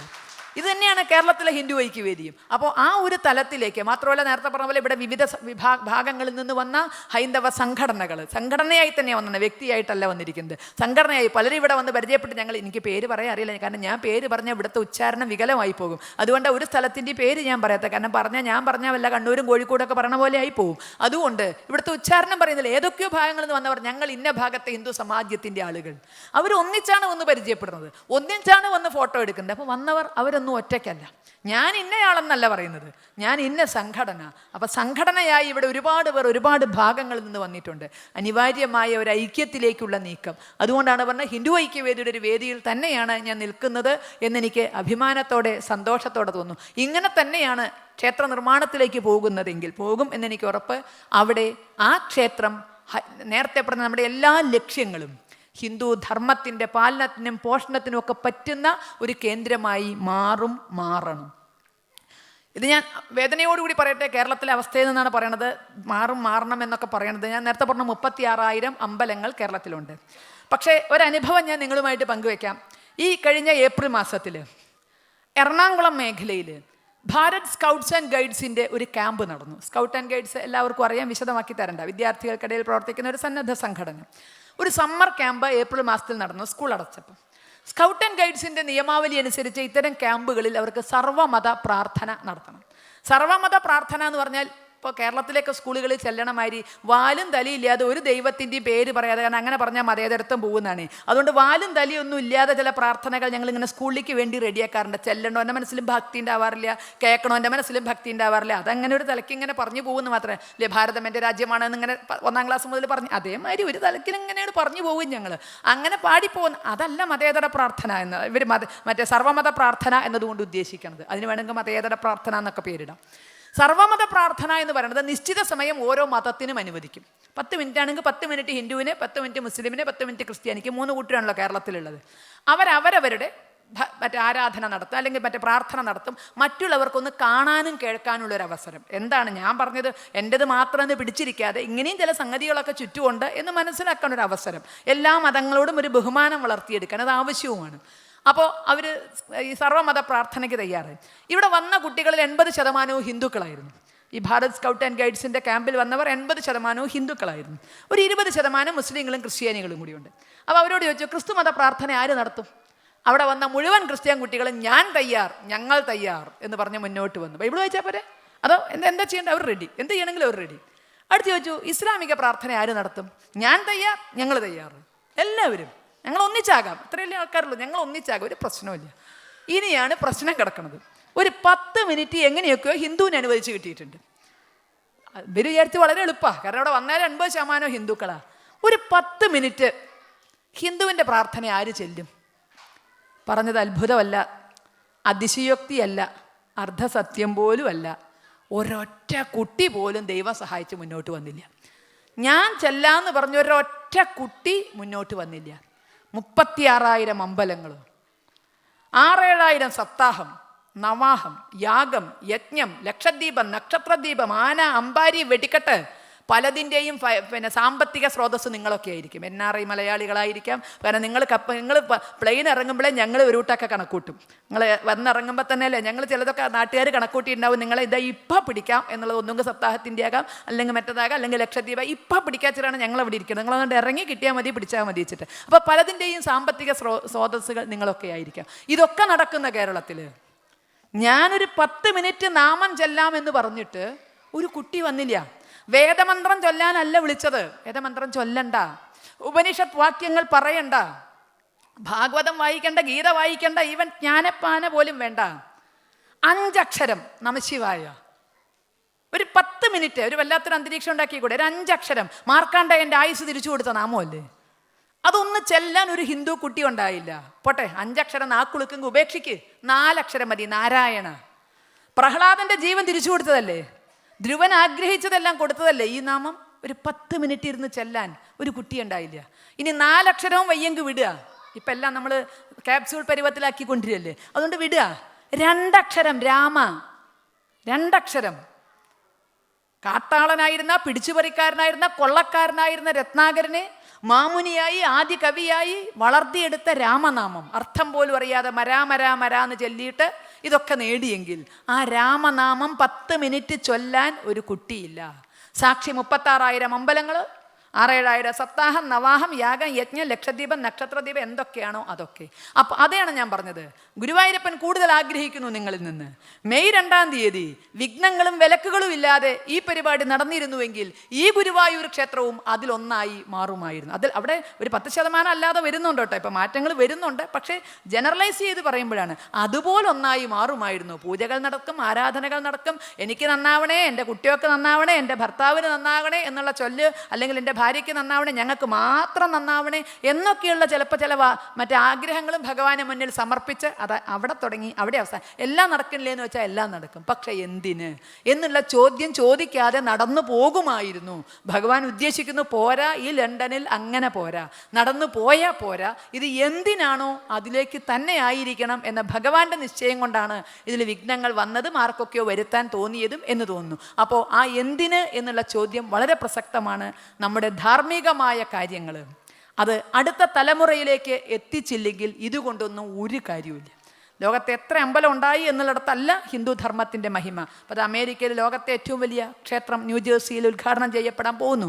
നമ്മളങ്ങനെ വളരുകയാണ്. പക്ഷേ അടുത്ത തലമുറയിലേക്ക് ഇത് സംക്രമിപ്പിക്കാൻ കഴിഞ്ഞില്ലെങ്കിൽ, അവർക്കിതിൽ വിശ്വാസം ഉണ്ടാക്കാൻ കഴിഞ്ഞില്ലെങ്കിൽ, ഞാൻ വീണ്ടും പറയട്ടെ, ഈജിപ്തിലെ പോലെ നാളെ മ്യൂസിയങ്ങളായിട്ടോ സ്റ്റഡി സെൻറ്ററുകളായിട്ടോ ഇവ അധപ്പതിക്കും. അപ്പോൾ അതുണ്ടാകാതിരിക്കാനുള്ള പരിശ്രമം നമ്മുടെ ഓരോരുത്തരുടെയും ഭാഗത്തുനിന്നുണ്ടാകണം. പക്ഷേ അങ്ങനെ ചെയ്യുമ്പോഴാണ് നമുക്ക് ചില പ്രശ്നങ്ങളൊക്കെ വരുന്നത്. എന്തുകൊണ്ടാണ്? പ്രശ്നം ഒഴിവാക്കാനാണ്. നാട്ടിൽ ആഗ്രഹിക്കേണ്ടെന്നല്ല കേട്ടോ, പ്രശ്നം ഒഴിവാക്കാനാണ് ഇത്തരം കാര്യങ്ങളിലൊന്നും പോയിട്ട് നമ്മൾ തലയിടക്കണം. നമ്മളെല്ലാം പ്രശ്നങ്ങളിൽ നിന്ന് ഒഴിഞ്ഞു നിൽക്കാൻ ആഗ്രഹിക്കുന്നവരാണ്. ഹിന്ദു എന്ന പേര് കേട്ടാൽ ആ വഴിക്ക് പോവരുത് എന്നാണ് പൊതുവായി മലയാളി ഉണ്ടാക്കിയെടുത്തിരിക്കുന്ന ഒരു പ്രോട്ടോക്കോള് എന്ന് വേണമെങ്കിൽ പറയാം. ഞാൻ ചിന്തിക്കുന്നു, ആദരണീയനായ നമ്മുടെ സിനിമാ താരം ജയറാമേട്ടൻ വരെ ഒരു ലേശം കുടുങ്ങിപ്പോയോ എന്നൊരു സംശയം ഹിന്ദുമത പരിഷത്തിൽ വന്നപ്പോൾ ഇത് അവിടെ ഇപ്പോൾ ഉണ്ടാക്കിയെടുത്ത ഒരു സാമൂഹ്യ ബഹിഷ്കരണമെന്നോ അയിത്തമെന്നോ പറയാം. ഒരു ഹിന്ദു പൂജാരിക്കോ പുരോഹിതനോ പോലും ഹിന്ദുത്വം പറയാൻ പാടില്ല. അത് ഇവിടുത്തെ വിവാദങ്ങൾക്കിടയിലും ആരൊക്കെയോ പറഞ്ഞു കേട്ടു. ശബരിമല തന്ത്രി വന്നോട്ടെ, ശങ്കരാചാര്യർ വന്നോട്ടെ, കുഴപ്പമില്ല, ശശികല ടീച്ചർ വരണ്ട, അല്ലെങ്കിൽ കുമ്മൻ രാജശേഖരൻ വരണ്ട, അല്ലെങ്കിൽ അത് ഹിന്ദു എന്ന് പറയുന്ന ആരും വരണ്ട. ഞങ്ങൾ എതിർക്കുന്നില്ലല്ലോ, തന്ത്രി വന്നോട്ടെ, മേൽശാന്തി വന്നോട്ടെ. എന്തുകൊണ്ട്? പാവം തന്ത്രിയാകട്ടെ, മേൽശാന്തിയാകട്ടെ, പുരോഹിതനാകട്ടെ, അവിടെ അടിച്ചേൽപ്പിക്കപ്പെട്ട ഒരു സംവിധാനമുണ്ട്, നിങ്ങൾ ഹിന്ദു എന്ന് മിണ്ടരുത്. പാവങ്ങൾ മിണ്ടില്ല, കാരണം മിണ്ടിപ്പോയാൽ ദേവസ്വം ബോർഡാണേ, പിന്നെ അങ്ങോട്ട് കിടക്കാൻ പറ്റുമോ? അതുകൊണ്ട് അവിടെ മിണ്ടില്ല. കലാകാരനാകട്ടെ, ഡോക്ടറാകട്ടെ, എൻജിനീയർ ആകട്ടെ, കളക്ടറാകട്ടെ, മറ്റുള്ളവർക്ക് അവരുടെ മതം പറയാം. പക്ഷേ ഹിന്ദു പറയാൻ പാടില്ല എന്നൊരു വ്യവസ്ഥിതി അവിടെ എങ്ങനെയൊക്കെയോ ഒരു കൂട്ടി എടുത്തിട്ടുണ്ട്. അത് ശരിയോ തെറ്റോ എനിക്കറിയില്ല, ഹിന്ദുവിൻ്റെ വിശാല വീക്ഷണമാണോ അതിന് കാരണം. പക്ഷേ നമ്മൾ നിർബന്ധിതരാകുന്നു എന്നുള്ളതാണ്. ഒരു ജസ്റ്റിസ് വരെ തൻ്റെ മതവിശ്വാസമാണ് വലുത് എന്ന് കേരളത്തിൽ പ്രഖ്യാപിക്കേണ്ടായി. കാരണം ഇന്ന ദിവസം ഒരു പരിപാടി വെച്ചാൽ ഞാൻ വരില്ല എന്ന് ഒരു ജസ്റ്റിസിന് വരെ പറയാൻ സ്വാതന്ത്ര്യമുണ്ട്. പക്ഷെ ഒരു പുരോഹിതന് ഹിന്ദുവിൻ്റെ ഭാഗത്തുനിന്ന് സംസാരിച്ചുകൂടാ. ഇങ്ങനൊരു വ്യവസ്ഥിതി അവിടെ ഉണ്ടാക്കിയെടുത്തത് കൊണ്ട് ഈ വ്യവസ്ഥിതിയുടെ ഭാഗമാകാൻ നമ്മളെല്ലാം നിർബന്ധിതരാകുന്നു. കുറച്ച് നിർബന്ധിതരായി ബാക്കി നമ്മൾ മത്സരിക്കുന്നു. എന്തിനാ ആവശ്യമില്ലാത്ത പ്രശ്നം ഉണ്ടാക്കണേ? അപ്പോൾ അല്ലേ ഇവിടെ ഇത്തരം പ്രശ്നങ്ങളൊക്കെ ഉണ്ടാകുമായിരുന്നോ? ഹിന്ദു എന്ന് പറയുന്നവരെ ഇങ്ങോട്ട് വിളിച്ചില്ലായിരുന്നെങ്കിൽ, ഹിന്ദു ഐക്യവേദി എന്നൊരു പേരുണ്ടാക്കിയില്ലായിരുന്നുവെങ്കിൽ ഇത്തരം ഒരു പ്രശ്നമില്ലാതെ അലയൊഴിഞ്ഞ കടൽ പോലെ ഇത് അങ്ങോട്ട് പോകുമായിരുന്നു. അപ്പോൾ ഇങ്ങനെ അടിച്ചേൽപ്പിക്കുന്ന ഒരു സംവിധാനം ഇവിടെ ഉണ്ടാകുമ്പോൾ അവിടെയാണ് കേരളത്തിലെ ക്ഷേത്രങ്ങൾ മാറി നിൽക്കുന്നത്, മടിച്ചു നിൽക്കുന്നത്. എന്തിനാ നമ്മൾ ഹിന്ദു ആകണത്? പൊതുവെ ഞാൻ മനസ്സിലാക്കിയിടത്തോളം ഒരു ഹിന്ദുവും അവൻ്റെ മതവിശ്വാസവും തമ്മിലുള്ള ബന്ധം എന്തിനോടെങ്കിലും ഉപമിക്കാമെങ്കിൽ അത് ഭാര്യാഭർത്തൃ ബന്ധത്തോടാണെന്ന് പറഞ്ഞാൽ. നമ്മൾ നമ്മുടെ മതവിശ്വാസമായിട്ടുള്ള ബന്ധം, മലയാളിയുടെ കേട്ടോ പറയണത്, ഭാര്യാഭർത്തൃ ബന്ധത്തോടെയാണ്. അത്ര അടുത്ത ബന്ധമാണോ എന്നൊന്നും ചോദിക്കരുത് കേട്ടോ. ഭാര്യാഭർത്തൃ ബന്ധമാണോ ലോകത്തെ ഏറ്റവും അടുത്ത ബന്ധം നമ്മൾ വിശ്വസിക്കുന്നു. അത്ര അടുത്ത ബന്ധമാണോ എന്നൊന്നും ചോദിക്കരുത്. ഭാര്യാഭർത്തൃ ബന്ധത്തിന് രണ്ട് മുഖമുണ്ട്. അത് ഇരിക്കണം എല്ലാവർക്കും അറിയാം. എന്താന്ന് പറഞ്ഞാൽ, ഒന്ന് അവർ മാത്രമുള്ളപ്പോൾ ഒരു മുഖമാണ്. അപ്പോൾ വിചാരം വേറെയാണ്, വികാരം വേറെയാണ്, ആഗ്രഹം വേറെയാണ്. അത് നമുക്കറിയാം, പ്രകൃതി നിശ്ചയിച്ച് തന്നതുമാണ്. അതെല്ലാവർക്കും നിശ്ചയമുള്ള കാര്യമാണ്. ഇനി ഇതിനൊരു ജനകീയ മുഖമുണ്ട്. അവർ മാത്രമുള്ളപ്പോൾ ഒരു മുഖമല്ലാതെ ഒരു ജനകീയ മുഖമുണ്ട്. അതെങ്ങനെയാണ്? അതാണ് പണ്ടൊരു വീട്ടമ്മ പറഞ്ഞത്, മക്കൾ 3 ആയേ പിന്നെ ഞാൻ എൻ്റെ നായരുടെ മുഖം ഒന്ന് കണ്ടതെന്ന്. സത്യമല്ലാന്നറിയാം, പക്ഷെ അങ്ങനെ പറയണം എന്നാണ് ലൗകിക മര്യാദ. മക്കൾ 3 ആയേ പിന്നെ ഞാൻ എൻ്റെ നായരുടെ മുഖം ഒന്ന് കണ്ടെന്ന്. ഇതാണ് ഇപ്പോൾ ഹിന്ദുവിനും ഹിന്ദുമതത്തിനും പറ്റിയിരിക്കുന്ന ഒരു കുഴപ്പം. നമ്മൾ 2 ആൾ മാത്രമേ ഉള്ളൂവെങ്കിൽ, വാതിൽ അടച്ചിട്ടാണെങ്കിൽ വികാരം വിരലിൻ്റെ അറ്റത്തുനിന്ന് ശിരസ് വരെ ഇങ്ങോട്ട് കയറും. ശിരസ് വരെ. എന്താ ഇതിങ്ങനെ? നമ്മളോട് മാത്രം ഇങ്ങനെ? ലോകത്തെല്ലാവർക്കും വരാമെങ്കിൽ ഇവിടെ ആരൊക്കെ വന്നു പോകുന്നു, അപ്പോൾ ഒന്നും ആക്ഷേപമില്ല. എന്തേ ഒരു ശശികല ടീച്ചർക്കും ഒരു ഗോപാലകൃഷ്ണനും മാത്രം പ്രശ്നം അല്ലേ? ലോകത്തെല്ലാവർക്കും സംഘടിക്കാമെങ്കിൽ നമുക്ക് മാത്രം എന്താ ഇങ്ങനെ? ശരി. അതിൻ്റെ ഇടയിൽ കാറ്റത്ത് വാതിലൊന്നാണ് തുറന്നാലോ? അറിയാണ്ടേ, കാറ്റിനറിയില്ലല്ലോ നമ്മളിവിടെ രഹസ്യ സംഭാഷണം നടത്തണം എന്നുള്ളത്. വാതിലൊന്നാണ് തുറന്നാലോ? മക്കൾ 3 ആയേ പിന്നെ നായരുടെ മുഖം ഒന്ന് കണ്ടണം. എന്ത് ഹിന്ദുത്വം? എനിക്ക് അങ്ങനെയൊന്നുമില്ല. ഓൾ ആർ മാത്തമാറ്റിക്സ്, എല്ലാം കണക്കാണ്. നിങ്ങളുടെ ഇംഗ്ലീഷ് അല്ലല്ലോ ഞങ്ങളുടെ ഇംഗ്ലീഷ്, മാറ്റില്ല. നിങ്ങൾ ഇവിടുന്ന് പഠിപ്പിച്ചിട്ടല്ലേ നമ്മൾ പഠിച്ചത്. അതുകൊണ്ട് ഓൾ ആർ മാത്തമാറ്റിക്സ്, എല്ലാം കണക്കാന്ന്. അപ്പോൾ പെട്ടെന്ന് നമ്മുടെ ഭാവം മാറി വികാരം. അപ്പോൾ അതാ ആ ഭാര്യാഭർത്തൃ ബന്ധം പോലെ വാതിലടച്ചിട്ടാൽ മറ്റാരും ഇല്ല എന്ന് തോന്നുമ്പോൾ ഉണ്ടാകുന്ന വികാരവും വിചാരവുമായി ഹിന്ദുത്വം മാറുന്നു. വാതിൽ തുറന്നാൽ അങ്ങനെ ഒരു അപകടവും ഇല്ല, മക്കൾ 3 പിന്നെയാണ് എന്ന് പറയുന്ന അഭിനയിക്കാൻ നമ്മൾ നിർബന്ധിതരാകുന്നു. അതുകൊണ്ട് തന്നെ നമ്മുടെ ക്ഷേത്രങ്ങൾ പലതും എന്താണോ ചെയ്യേണ്ടത് അത് ചെയ്യാൻ ആഗ്രഹമുണ്ടെങ്കിലും മടിച്ചു നിൽക്കുന്നു. ഇപ്പോൾ ഒരു ചെറിയ ഉദാഹരണം ഞാൻ പറഞ്ഞുതരാം. മലയാളി ഉത്തരേന്ത്യയിൽ പോകുന്നു, ക്ഷേത്രങ്ങളൊക്കെ കാണുന്നു, വിസ്തരിച്ച് തൊഴുന്നു. ഹരിദ്വാരാകാം, കേദാർനാഥ്, എവിടെയും പോകും അല്ലേ. അവിടെ ഇങ്ങനെ തൊഴുമ്പോൾ ആദ്യം തൊഴിൽ അങ്ങോട്ട് അറിയോ, താഴിയക്കുളത്തിൻ്റെ മേലെ പാറി കിടക്കണ കാവി പതാക ഉണ്ടാകുക. ഒരു പ്രശ്നമില്ല, തൊഴുന്നു. എന്നാൽ ശരി, കേരളത്തിൽ വന്നു, ഒരമ്പലത്തിലൊരു ഉത്സവമുണ്ട്, ഒരു കാവിക്കൊടി കെട്ടണ്ട. അയ്യോ, നിങ്ങൾ എന്ത് കെട്ടിയാലും കാവിക്കൊടി കെട്ടണ്ട. അലങ്കാരത്തിന് പോലും ഒരു LP സ്കൂളിൻ്റെ വാർഷികത്തിന് അലങ്കരിച്ച മാതിരിയാണ് പല സ്കൂളും അലങ്കരിക്കുക. LP സ്കൂളിൻ്റെ വാർഷികത്തിന് കാക്കിരി പൂക്കിരി കണ്ണൻ ചിരട്ട പറഞ്ഞ് കയ്യിലുള്ള കളറൊക്കെ എടുത്ത് വെട്ടിയിട്ട് അലങ്കരിക്കില്ലേ, ഇതുപോലെയാണ്. അതിൽ രാത്രി പ്രസിഡന്റ് സെക്രട്ടറിയും ടോർച്ചടിച്ച് പോയി നോക്കും, കാവ്യൊന്നും പെട്ടിട്ടില്ലല്ലോ. എന്തേ? അല്ല, നമ്മൾ വെറുതെ പുലിവാൽ ഉണ്ടാക്കണ്ടല്ലോ, അത് ചിലർക്ക് ഇഷ്ടമല്ലേ, അപ്പോൾ വേണ്ട, കാവ്യ വേണ്ട. എന്നാൽ ഒരു ഓമ് വെച്ചോട്ടെ, അയ്യോ അത് തീരെയും വേണ്ട, ഓമ് തീരെയും വേണ്ട. ഞാൻ തിരുവനന്തപുരത്ത് കഴിഞ്ഞ മാസത്തിലൊരു പരിപാടിക്ക് ചെന്നപ്പോൾ അവിടുത്തെ വൈദ്യുത ദീപാലങ്കാരം കണ്ടിട്ട് എൻ്റെ വായ കൂടിയില്ല. പൊതുവേ വായ തുറന്നു വെക്കുന്ന ഒരു സ്വഭാവം ഉണ്ട്, അതുകൊണ്ടാണല്ലേ വായ കൂടുന്നത്. 10 ലക്ഷം ഉറുപ്പ്യക്ക് അത്ര കരാർ കൊടുത്തിട്ടുണ്ട് വൈദ്യുത ദീപാലങ്കാരങ്ങൾ. അപ്പം ഇങ്ങനെ നോക്കുമ്പോൾ റോട്ടിൽ കൂടി ഒരു തീവണ്ടി ഓടുന്നു, മതിലുമ്മ കൂടിയേ, LED ലൈറ്റ് വെച്ചിട്ടുള്ള സംവിധാനം. ഒരു എഞ്ചിനും ഉണ്ട്, 4 കമ്പാർട്ട്മെൻറ്റും ഉണ്ട്, കുത്തിച്ച് ഓടുന്നു. കുഴപ്പമില്ല. തൊട്ടപ്പുറത്ത് കഴിഞ്ഞപ്പോൾ വലിയൊരു കശുമാങ്ങ, അതുമ്മ അണ്ടി ഉണ്ടാകുന്നു, വീഴുന്നു, വീണ്ടും ഉണ്ടാകുന്നു, വീഴുന്നു. LED സംഗതി കുഴപ്പമൊന്നുമില്ല, അമ്പലത്തിൻ്റെ ഉത്സവമാട്ടോ. പക്ഷേ എനിക്ക് തോന്നിയൊരു കാര്യം, നമ്മൾ ഡൽഹൌസി പ്രഭുവിൻ്റെ ജന്മവാർഷികമോ ചരമവാർഷികമോ ഒന്നും അല്ലല്ലോ അവിടെ ആഘോഷിക്കണത്. തീവണ്ടി ഓടുന്നു, കശുമാങ്ങ പോർച്ചുഗീസുകാരൻ്റെ വരവിൻ്റെ ആഘോഷമല്ല. അപ്പം ഇതൊക്കെ ചെയ്യാം നമുക്ക്. പക്ഷെ നേരത്തെ പറഞ്ഞ പോലെ ഒരു കാവ്യാകട്ടെ, അയ്യോ അതൊന്നും വേണ്ട, നമുക്ക് ചിലർക്ക് ഇഷ്ടമല്ലേ, അതുകൊണ്ട് വേണ്ട. ഇപ്പം ഇത്തിരി ഗീതാമന്ത്രങ്ങളൊക്കെ ശ്ലോകങ്ങളൊക്കെ ചൊല്ലണുണ്ട്, പക്ഷെ എനിക്ക് തോന്നുന്നു നിർത്താറായി എന്ന്. ലേശം കഴിഞ്ഞാൽ നമ്മൾ പറയാതെ ഗീത അമ്പലത്തിൽ വേണ്ട കേട്ടോ, എന്തേ ഇതാ കണ്ടില്ലേ വിവാദം ഉണ്ടാക്കിയില്ലേ, ഗീതയ്ക്ക് ഭാരതത്തിൻ്റെ ദേശീയ ഗ്രന്ഥം എന്ന സ്ഥാനം കൊടുക്കണം എന്ന് പറഞ്ഞപ്പോഴല്ലേ നമ്മൾ പലരുടെയും പൂച്ച പുറത്തേക്കെടുത്ത്. അതുവരെ ഗീത അതാണ് ഇതാണ് ആനയാണ് ചേനയാണ്, ഗീതയുടെ ചട്ട പോലും കാണാത്തവരൊക്കെ വേദികളിൽ വന്നിട്ട് ഗീതയാണെല്ലാം ഗീതയാണെല്ലാം ഗീതയാണെല്ലാം. പക്ഷേ ഗീതയ്ക്ക് ദേശീയ ഗ്രന്ഥം എന്ന സ്ഥാനം കൊടുത്തോട്ടെ എന്ന് ചോദിച്ചപ്പോൾ പൂച്ച പുറത്തേക്ക് അടി. അത് മറ്റേ യുദ്ധം പ്രോത്സാഹിപ്പിക്കണതാണ്, മറ്റത് പ്രോത്സാഹിപ്പിക്കണതാ, മറിച്ചത് ഇപ്പം ഗീതയ്ക്കില്ലാത്ത കുറ്റമില്ല. ഇനി അമ്പലക്കാർ പറയാതെ ഗീത വേണ്ട കേട്ടോ, കാരണം അതിന് ഒരുപാട് പേര് എതിർപ്പുണ്ട്, അതുകൊണ്ട് നമുക്ക് ഗീത വേണ്ട. ഇതാണ് ഇപ്പോൾ അമ്പലത്തിലെ സ്ഥിതി. ആർക്കൊക്കെ എതിർപ്പുണ്ട്, അപ്പോൾ വേണ്ട.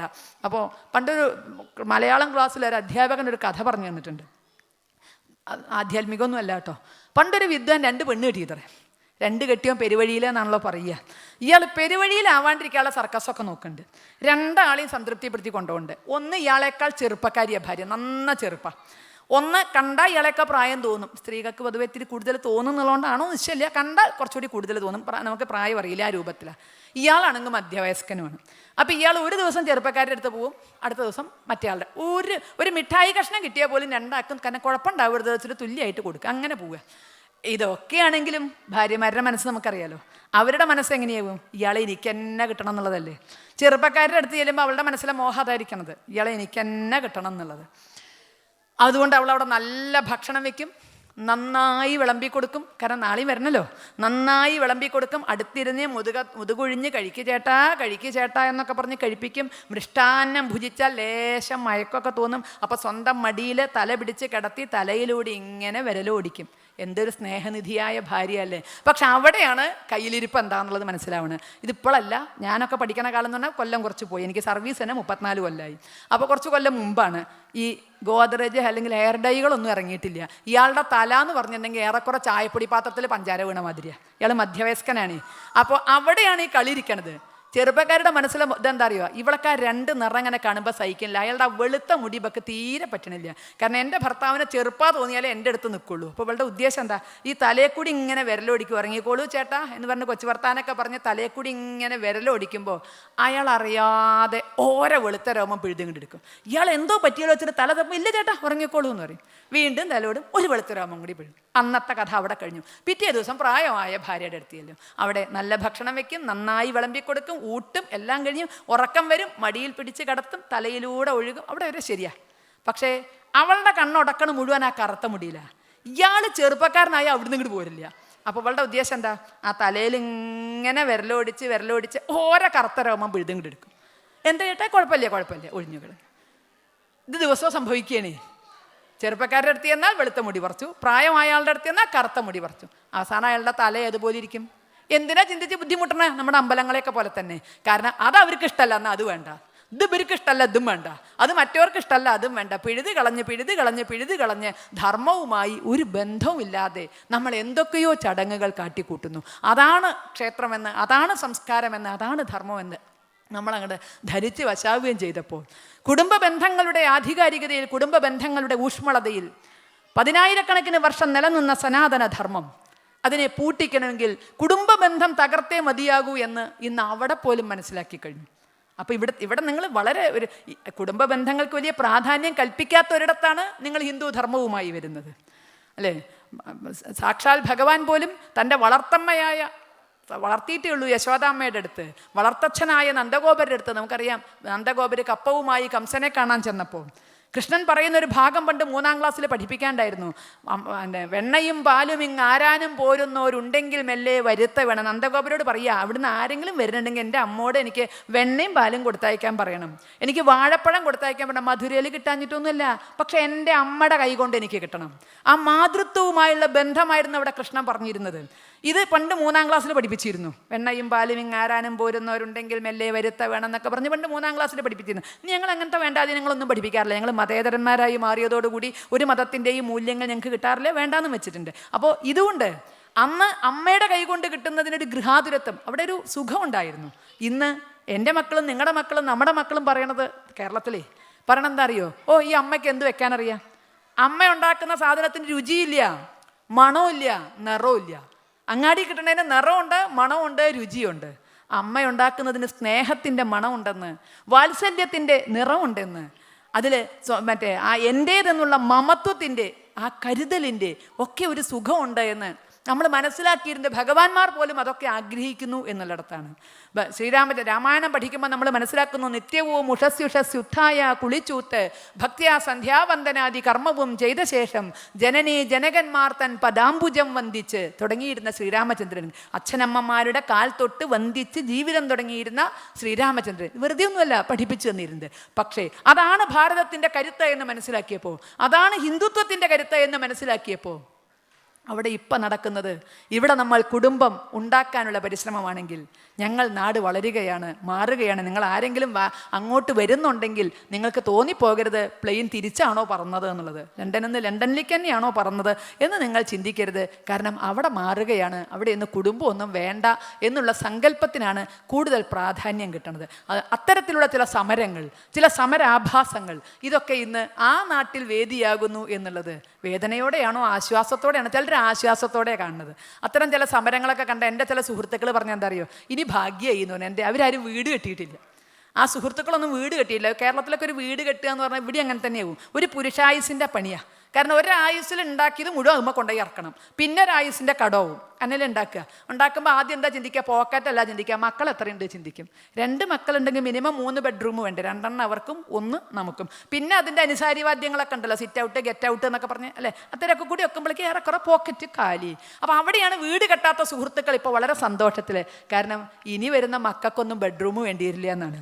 കാരണം ഇപ്പോൾ കേരളത്തിൽ പറയുന്നത് അങ്ങനെയാണ്, അവർക്ക് ചുംബിക്കാൻ മറൈൻ ഡ്രൈവ് മതി, അവർക്ക് കെട്ടിപ്പിടിക്കാൻ മുതലക്കുളം മതി, ഫസ്റ്റ് നൈറ്റ് ചിലപ്പോൾ പുത്തരിക്കണ്ടം മൈതാനത്താവും.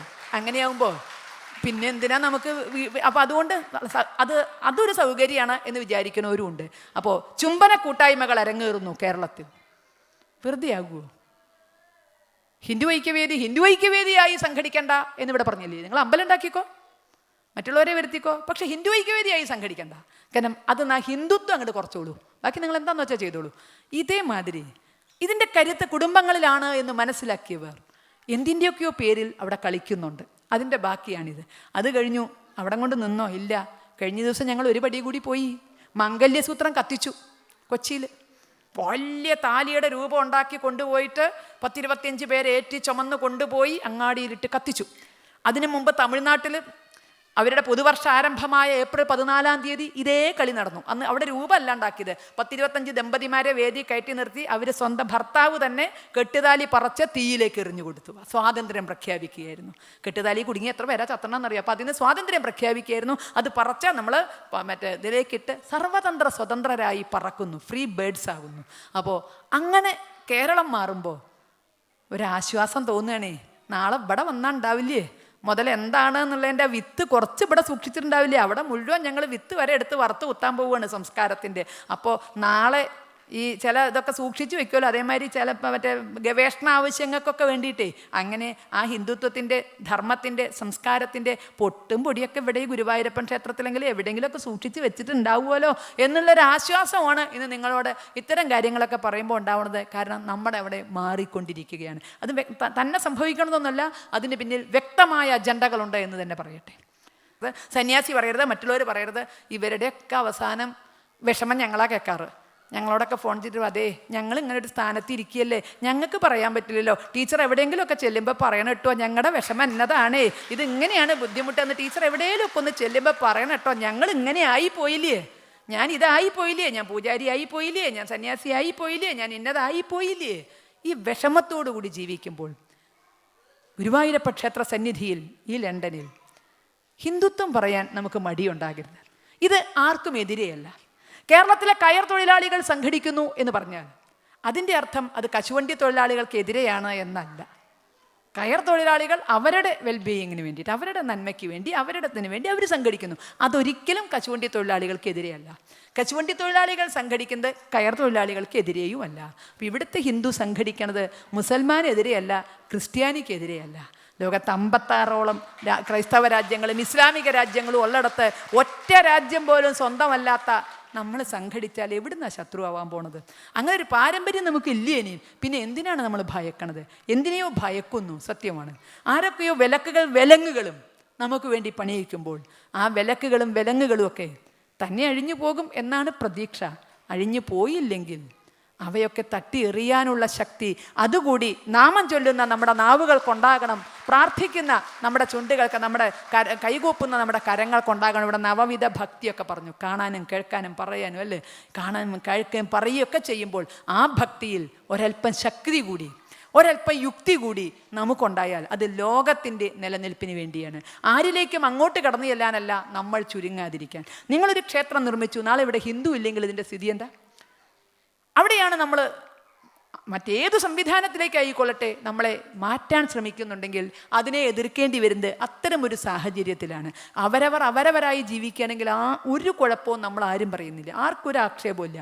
നാളെ ഹിന്ദു ഇല്ല എങ്കിൽ അവൻ്റെ രോഗമോ പട്ടിണിയോ ദാരിദ്ര്യമോ തൊഴിലില്ലായ്മയോ മുതലെടുത്ത് ഈ മതം പണയം വെക്കേണ്ട ഒരു ദുരവസ്ഥ ഒരിക്കലും നമുക്ക് വരുന്നില്ല എന്ന് ഉറപ്പിക്കാൻ ഇവിടെയും അവിടെയും കേരളത്തിൽ നിന്നുള്ള ഗുരുവായൂരപ്പനെ നിങ്ങൾ ആ ചൈതന്യം ഇങ്ങോട്ട് കൊണ്ടുവരുന്നത്. ഗുരുവായൂരപ്പൻ സ്ഥിതി ചെയ്യുന്ന സാക്ഷാൽ ഗുരുവായൂരപ്പൻ്റെ ഭൂലോക വൈകുണ്ഠമായ ഗുരുവായൂരപ്പന കേരളത്തിലാണെങ്കിലും അങ്ങനൊരു ദുര്യോഗം ഉണ്ടാകരുത്.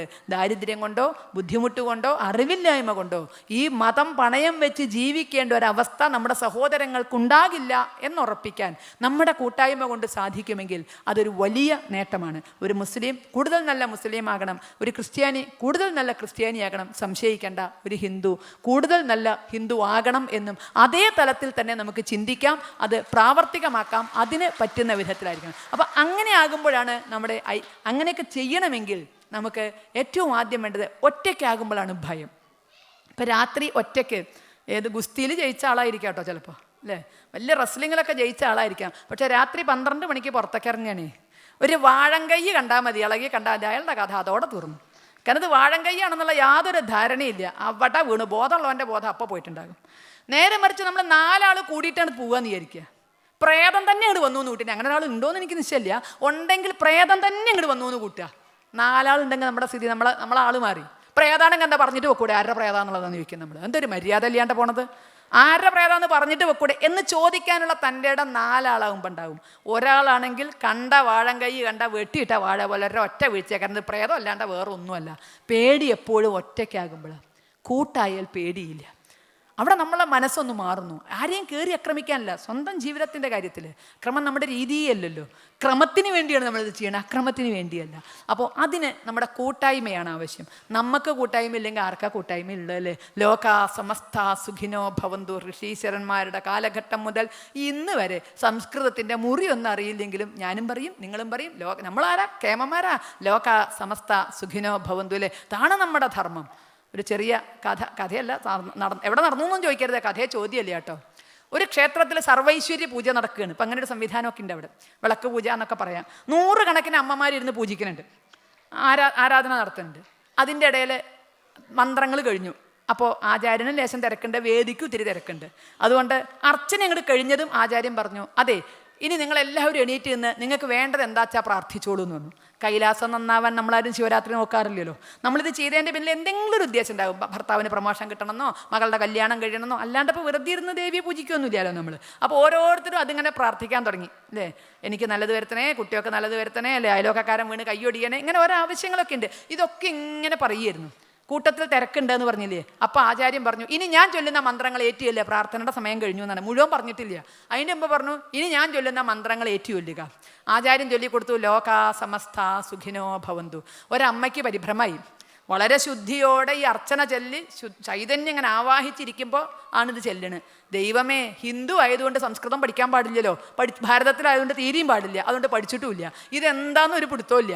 എന്തിനാ ഈ നേരത്ത് ദൈവത്തിനോട് വല്ലതും വേണ്ടാത്ത ചോദിച്ചാൽ ചിലപ്പോൾ ഇതിൻ്റെ അർത്ഥം അറിയില്ലേ? വല്ല കൊമ്പുണ്ടാവണേന്നോ വാല് മുളയ്ക്കണേന്നോ ഒക്കെ ആണെങ്കിൽ എന്തിനാ ദൈവത്തിനോട് വേണ്ടാത്തത് ചോദിച്ചു മേടിക്കണത്? അപ്പോൾ ഇടയിൽ നിൽക്കുന്ന ഒരു ചെറുപ്പക്കാരനെ വിളിച്ചു, എടാ കുട്ടാ നിനക്ക് സംസ്കൃതം അറിയുമോ എന്ന് വെച്ചു. ഇത്തിരിയൊക്കെ അറിയാൻ ചേച്ചി, എന്തേന്ന് വെച്ചു. എടാ എന്താടാ ഈ ചൊല്ലിയ മന്ത്രത്തിൻ്റെ അർത്ഥം എന്ന് വെച്ചു. ലോകാ സമസ്ത സുഖിനോ. അതാ കുഴപ്പമില്ല ചേച്ചി, സമസ്ത ലോകങ്ങളിലുള്ളവർക്കും സുഖം വരട്ടെ എന്ന്. അങ്ങനെയാ എടാ, എന്നാൽ എനിക്ക് സംസ്കൃതം അറിയണം, ഒരാളെ കൊണ്ട് താടാന്ന് പറഞ്ഞു. എന്തിനാ ചേച്ചി? അല്ല വേറൊന്നും ഉണ്ടായിട്ടല്ലേ. അപ്പം ഞാൻ അങ്ങനെ ചൈതന്യം മുറ്റി നിൽക്കണ നേരാണ് ഈ നേരത്തെ ഞാൻ പ്രാർത്ഥിച്ച അച്ചട്ട. അപ്പം ഞാൻ ലോകാ സമസ്ത സുഖിനോ ഭവന്തു എന്ന് പറഞ്ഞാൽ സമസ്ത ലോകങ്ങളിലുള്ളവർക്കും സുഖം വരും, വന്നോട്ടെ കുഴപ്പമില്ല. പക്ഷേ എനിക്കിതിൻ്റെ കൂടെ ഒരു വരിയും കൂടി ചേർക്കണം. എന്തിനാ വരി ചേർക്കണേ? അല്ല ഞാൻ പ്രാർത്ഥിച്ച സമസ്ത ലോകങ്ങളിലുള്ളവർക്കും സുഖം വരേ, വരണോണ്ടിക്ക് കുഴപ്പമില്ല. പക്ഷേ അതിന്ന് എൻ്റെ കമലാക്ഷി മക്കളെ ഒന്നും ഒഴിവാക്കി തരണമെന്ന്. അതാരാ കമലാക്ഷി മക്കൾ? നാത്തൂനും മക്കളുമാണേ. അവർ ചെയ്തതൊന്നും ഞാൻ ചത്താലും മറക്കില്ല, അവർക്കുള്ളത് ദൈവം കൊടുക്കാണ്ടിയിരിക്കില്ല. ലോകാ സമസ്ത സുഖിനോ ഭവന്തു. സമസ്ത ലോകങ്ങളിലുള്ളവർക്കും സുഖം വരണോണ്ട് ഒരു കുഴപ്പമില്ല. പക്ഷേ സ്വന്തക്കാർക്ക് വേണ്ടാന്നേ ഉള്ളൂ. സ്വന്തക്കാരെ ആരെയൊക്കെയോ അതിൽ നിന്ന് മാറ്റി നിർത്താൻ വെമ്പുന്ന ഒരു മനോഭാവം അതില്ലായിരുന്നെങ്കിൽ ലണ്ടൻ ഹിന്ദു ഐക്യവേദിയുടെ പ്രഥമ ഹിന്ദുമത പരിഷത്ത് മെയ് മാസം 2-ാം തീയതി നടക്കേണ്ടിയിരുന്നു. പക്ഷേ നടന്നില്ല. കാരണം ഇങ്ങനെയൊരു ചില പടലപ്പിണക്കങ്ങളോ ചില കുത്തലുകളോ ഒക്കെ വിശാല വീക്ഷണം നമ്മൾ പറയുമ്പോഴും നമ്മുടെ ഇടയിലുണ്ട്. ഇവിടെ പിന്നെ നമുക്ക് എങ്ങനെ ഐക്യം പറയാൻ സാധിക്കും? ഇവിടെ കേരളത്തിലെ പല ക്ഷേത്രങ്ങളിലും ചെല്ലുമ്പോൾ അവിടെ ഉണ്ട്, വെള്ളമുണ്ട്, എന്നെ വെള്ളം കുടിപ്പിച്ച് അടങ്ങുന്നു.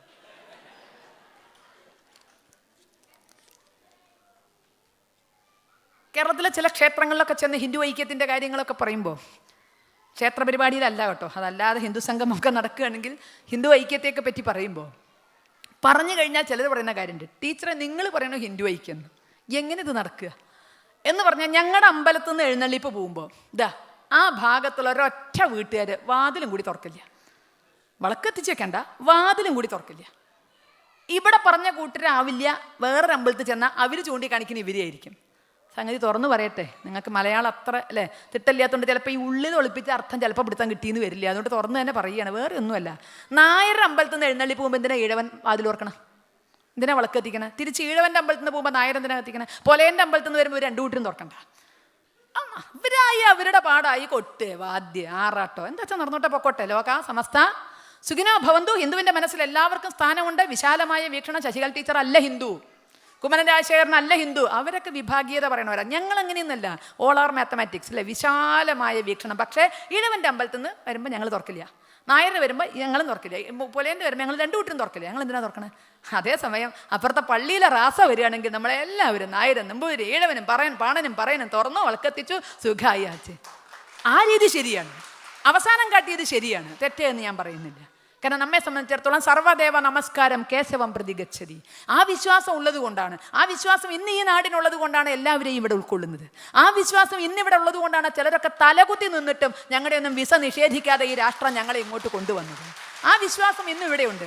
ആരേത് ആരാധനയും എന്ത് പറഞ്ഞാലും അതെല്ലാം നന്മയിലേക്കേ പോകൂ എന്ന് ഇന്ന് ഈ നാട് വിശ്വസിക്കുന്നതുകൊണ്ടാണ് ഞങ്ങൾ ഇവിടെ എത്തിയത്. അപ്പം നമ്മുടെ വിശ്വാസം അതുപോലെ തന്നെ ആ നാട്ടിലേക്ക് വന്ന ആരുടെയും ആരാധന നമ്മൾ ചോദിച്ചിട്ടില്ല, ഗ്രന്ഥമേതയെന്ന് നമ്മൾ ചോദിച്ചിട്ടില്ല, മണ്ണും മനസ്സും പകുത്തു കൊടുത്തു. അപ്പോൾ ഈ കാണിച്ച ഹൃദയ വിശാലത വളരെ നല്ലതാണ്. പള്ളിയുടെ എഴുന്നള്ളിപ്പ് പോകുമ്പോൾ വാതിൽ തുറക്കണം, പക്ഷെ എന്തേ ആ വിശാലത അവനവൻ്റെ സഹോദരങ്ങളോട് കാണിക്കാത്തത്?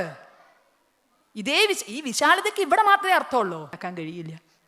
നമുക്കിങ്ങനെ പറയാം ഹിന്ദു ഐക്യം. ഈ വർഷത്തിനൊരു പ്രത്യേകതയുണ്ട്. ചിന്മയാനന്ദ സ്വാമിയുടെ ശതാബ്ദി ആഘോഷിക്കുന്ന വർഷമാണിത്. ചിന്മയാനന്ദ സ്വാമി പറഞ്ഞൊരു ഉദാഹരണമുണ്ട്. പനി വന്നാൽ പാരസെറ്റമോൾ എന്ന് ജപിച്ചിട്ട് കാര്യമില്ല, അത് കഴിച്ചിട്ടേ കാര്യമുള്ളൂ എന്ന്. അത് കഴിച്ചാലല്ലേ പനി മാറുള്ളൂ, അല്ലാതെ പാരസെറ്റമോൾ എന്ന് മരുന്നിൻ്റെ പേര് ഇങ്ങനെ ജപിച്ചിട്ട് യാതൊരു കാര്യമില്ല. അതുപോലെ ഹിന്ദു ഐക്യം ജപിച്ചിട്ടൊരു കാര്യമില്ല. അതിനെ പ്രാവർത്തികമാക്കണമെങ്കിൽ ഭാവാത്മകമായ നടപടികൾ ആവശ്യമാണ്. ഇത് അത്തരം ഭാവാത്മകമായ നടപടികളിൽ ഒന്നാണ്. പരസ്പരം സഹകരിക്കുക. ആദ്യത്തെ വക്ക് സഹായിക്കാൻ കഴിഞ്ഞില്ലെങ്കിലും സഹകരിക്കാം. നമുക്ക് ഓരോരുത്തരുടെ പരിപാടികളിൽ മറ്റുള്ളവർ കൂടി ചെല്ലുമ്പോൾ അത് നമ്മൾ മാനസികമായ ഒരു ഐക്യത്തിന് വരുന്നു. അപ്പോൾ ഇവിടെ പല സ്ഥലങ്ങൾ, ഇവിടെ പ്രാദേശികമായ വ്യത്യാസമായിരിക്കാം, പല പ്രദേശങ്ങളിലെ ഹൈന്ദവ സമാജങ്ങൾ ഇവിടെ ഒന്നിച്ചു വരുന്നു ആ ഹിന്ദു എന്ന ഐഡൻറ്റിറ്റിയുടെ പുറത്ത്. അതൊരു ഐക്യത്തിൻ്റെ ഭാഗമാണ്. അപ്പം അങ്ങനെ ഐക്യത്തിന് ഉതകുന്ന ഭാവാത്മകമായ നടപടികൾ ക്ഷേത്ര കേന്ദ്രീകൃതമായി നടത്താൻ നമുക്ക് സാധിച്ചാൽ കാലാതിവർത്തിയായി ഇത് ഹൈന്ദവ ക്ഷേത്രമായി നിലനിൽക്കും. ആർക്കും എതിരെ ഒന്നും പറയണ്ട. പക്ഷേ ഹിന്ദു ധർമ്മം, അതിൻ്റെ വിശാലത, അത് പഠിപ്പിക്കാനും ഉൾക്കൊള്ളാനും ആചരിക്കാനും ഒക്കെ നമുക്ക് കഴിയണം. ക്ഷേത്രങ്ങളാണ് ഹിന്ദു നവോത്ഥാന കേന്ദ്രങ്ങൾ എന്നറിയുന്നവരായിരുന്നു ഈ ഇരിക്കുന്ന ആചാര്യന്മാർ. ഇതല്ല, ഇതിലപ്പുറവും ഉണ്ട്. കാരണം കേരളത്തിലെ ഹൈന്ദവ നവോത്ഥാനം ക്ഷേത്ര കേന്ദ്രീകൃതമായിരുന്നു. ജാതീയമായ ഉച്ചനീചത്വങ്ങളിൽപ്പെട്ട് തകർന്നു പോയ ഹൈന്ദവ സമാജത്തെ വീണ്ടെടുക്കാനുള്ള പരിശ്രമം നമ്മുടെ ആചാര്യന്മാർ നടത്തിയത് നമ്മളെ ക്ഷേത്രത്തിലേക്ക് നയിച്ചിട്ടാണ്. വൈക്കം സത്യാഗ്രഹം ക്ഷേത്ര നിരത്തുകൾ തുറന്നു കിട്ടാൻ വേണ്ടിയായിരുന്നു. ക്ഷേത്ര നിരത്തുകൾ എല്ലാവർക്കും നടക്കണം, എല്ലാ ജാതിയിൽപ്പെട്ടവർക്കും നടക്കണം. സമരം നടത്തിയത് രാഷ്ട്രീയക്കാരല്ല, സമരം നടത്തിയത് ഹൈന്ദവ സമാജമാണ്. തെറ്റിദ്ധരിക്കരുതേ. പല സ്ഥലത്തും പല ചുമരെഴുത്തുകളൊക്കെ കാണാം. കാര്യം, അന്നത്തെ സ്വാതന്ത്ര്യ സമര പ്രസ്ഥാനമായ ഇന്ത്യൻ നാഷണൽ കോൺഗ്രസിൻ്റെ നേതൃത്വത്തിൽ അത് നടന്നു. അത് നടത്തിയത് ഹൈന്ദവ സമാജമാണ്. കാരണം ആ സമരത്തിൽ പങ്കെടുക്കുന്നവനൊരു പ്രതിജ്ഞ ചെയ്യണമായിരുന്നു, ഞാനൊരു ഹിന്ദുവാണ്. ശ്രീനാരായണ ഗുരുദേവനാണ് ആ പ്രതിജ്ഞ പറഞ്ഞു കൊടുത്തത്. ഞാനൊരു ഹിന്ദുവാണ്, ഞാനൊരു രാഷ്ട്രീയക്കാരനാണെന്ന് പറഞ്ഞിട്ടല്ല. ഹൈന്ദവ സമാജത്തിലെ 3 വിഭാഗം, ഉന്നതനെന്ന് പറയുന്നവൻ, നടുക്ക് നിൽക്കണം, ഏറ്റവും താഴെ എന്ന് അന്ന് പറയുന്നവർ, 3ലെയും ഓരോ പ്രതിനിധികളായിരുന്നു അന്ന് ആ സമരം നടത്തിയിരുന്നത്. അപ്പോൾ നമ്മൾ ഒരുമിച്ച് ക്ഷേത്ര നിരത്തുകൾ തുറന്നു കിട്ടി. നടക്കാൻ ഒരു ബുദ്ധിമുട്ടും ഇല്ലാതെ, സവർണർക്ക് നടക്കാൻ ഒരു ബുദ്ധിമുട്ടും ഇല്ലാതിരുന്നിട്ടും സവർണ ജാഥ പോയി എല്ലാവരെയും കയറ്റണം എന്ന് പറഞ്ഞുകൊണ്ട്. അതൊക്കെ അതിൻ്റെ ഏറ്റവും നല്ല നല്ല വശങ്ങളാണ്. ഈ 2015 മറ്റൊരു പ്രത്യേകതയുണ്ട്. പെരുന്നാട് സംഭവത്തിൻ്റെ ശതാബ്ദിയാണ്. ജാതീയമായ ചിഹ്നങ്ങൾ ധരിച്ചിരുന്ന പുലയ സമൂഹം മേലിലത് ധരിക്കില്ല എന്ന് പറഞ്ഞ കൊയ്ത്തരിവാളുകൊണ്ട് കഴുത്തിൽ ധരിച്ചിരുന്ന കല്ലേയും മാലയും അറുത്ത് തള്ളിയ ആ 1915 100-ാം വർഷമാണ്. അതിൻ്റെ നന്മ എന്താണെന്നറിയോ? ആ ചടങ്ങിൽ അവർ വിളിച്ചിരുന്നത്, പുലയ സമൂഹത്തിൻ്റെ പ്രതിനിധികൾ അതിൽ അധ്യക്ഷനായിരിക്കാൻ വിളിച്ചിരുന്നത് NSSൻ്റെ സംസ്ഥാന പ്രസിഡന്റിനെ ആയിരുന്നു എന്നുള്ളത് നമുക്ക് തരാനൊരു സന്ദേശം അവിടെയുണ്ട്. നമ്മളൊന്നും വേറെയല്ല, എല്ലാവരും ഒന്ന്. അങ്ങനെ വൈക്കം ക്ഷേത്ര നിരത്തിലെത്തി. അടുത്തത് ഗുരുവായൂർ അകത്ത് കിടക്കാനാണ്. ആദ്യം നിരത്തി കടന്നു, പിന്നെ അകത്തേക്ക് കടന്നു. 36-ൽ ക്ഷേത്രപ്രവേശന വിളംബരവും നടന്നു. അതുവരെ ഓക്കെ ഹൈന്ദവ നവോത്ഥാനം. പക്ഷെ പിന്നെയാണ് സംഗതി പാളം തെറ്റി ഓടിയത്. എല്ലാവരും 36-ൽ അകത്തേക്ക് ഓട്ടിക്കയറ്റി. പിന്നെ നമ്മൾ കേൾക്കണം അമ്പലം വേണ്ടാന്നാ. എന്തിനാ അമ്പലം? ഇതിനായിരുന്നു നമ്മൾ അകത്ത് ഓടിക്കേറിയത്. പിന്നെ കേരളത്തിൽ മുഴങ്ങണത് അമ്പലം എന്നാൽ ചുമരല്ലേ, വിഗ്രഹം എന്നത് കല്ലല്ലേ, അമ്പലം പൊളിച്ച് കപ്പ നടണം, പിന്നെ അമ്പലമേ വേണ്ട. 36-ൽ അങ്ങോട്ട് കൂടി.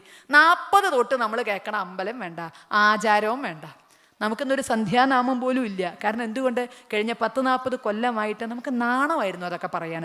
നാമം ചെല്ലുക എന്നൊക്കെ പറഞ്ഞാൽ കാരണം നമ്മളെ മാത്രം ആചാരങ്ങളെ വലിച്ചെറിയിപ്പിച്ചു. ബാക്കിയുള്ളവരൊക്കെ അവരുടെ ആചാരങ്ങളിൽ ഉറച്ചു നിന്നപ്പോൾ നമ്മൾ പലതിൻ്റെയും പേരിൽ ആചാരങ്ങൾ വലിച്ചെറിഞ്ഞു. ഒരു വീട്ടമ്മ റേഷനരി വാങ്ങിച്ചുകൊണ്ടെന്ന ഒരു സംഭവം കേട്ടിട്ടുണ്ട്. റേഷനരി പുഴുക്കല്ലരിയായിരുന്നു അത്രേ. അറിയാമല്ലോ, പുഴുണ്ട്, കല്ലുണ്ട്, നെല്ലുണ്ട്, അരിയുണ്ട്. ഇത് വെക്കണമെങ്കിൽ പെറുക്കണം. അവർ മുറത്തിലേക്ക് കൊട്ടി, കണ്ണാടയൊക്കെ ഇട്ടു, ഉമ്മറത്ത് പോയിരുന്നു, അതിൽ രാശി വരയ്ക്കാൻ തുടങ്ങി. ആദ്യം കിട്ടിയ പുഴുവിനെ എടുത്ത് അങ്ങോട്ട് ഇട്ടു, പിന്നെ അടുത്ത കല്ല് ഇങ്ങോട്ട് എടുത്തു. അപ്പോഴേക്കും അവരുടെ കുട്ടി ഒന്ന് കരഞ്ഞു. കുട്ടി കരഞ്ഞപ്പോൾ മൂത്ത മകളെ വിളിച്ചു, എടി ഇതൊന്ന് പെറുക്ക്, ഞാൻ പോയി ആ കുട്ടിയൊന്ന് എടുക്കട്ടെ പറഞ്ഞു. വേഗം വേണട്ടോ എന്ന് പറഞ്ഞു. ഞാൻ വേഗം ചെയ്യും. അമ്മ എത്ര നേരമായാലും രാശി വരച്ചുകൊണ്ടിരിക്കണം, എൻ്റെ അപ്പളെ തന്നിരുന്നു, ഞാൻ ഒരു 1 മിനിറ്റ് കൊണ്ട് പണി കഴിച്ച് തന്നിരുന്നു പറഞ്ഞു മകള്. അപ്പം അമ്മ പറഞ്ഞു, നീ എന്തെങ്കിലും ചെയ്യുകയെന്ന് പറഞ്ഞാൽ ആ മുറ കൊടുത്തു. അമ്മ പോയി. അമ്മയുടെ നീ മുറണ്ട് വാങ്ങി മകള് വീശി ഒരൊറ്റ ഏറെ തൊടിയിലേക്ക്. എൻ്റെ കാട്ടി അവൾ വിചാരിച്ചത് അമ്മ എന്താ ചെയ്യണേ, ഇതിലുള്ള ഓരോന്നെടുത്ത് പെറുക്കി ഇങ്ങനെ പുറത്തേക്ക് ഇടുക. ഇത്ര പാടുണ്ടോ, ഈ മുറത്തോടെയാണ് വലിച്ചെറിഞ്ഞാൽ പണി കഴിഞ്ഞില്ലേ?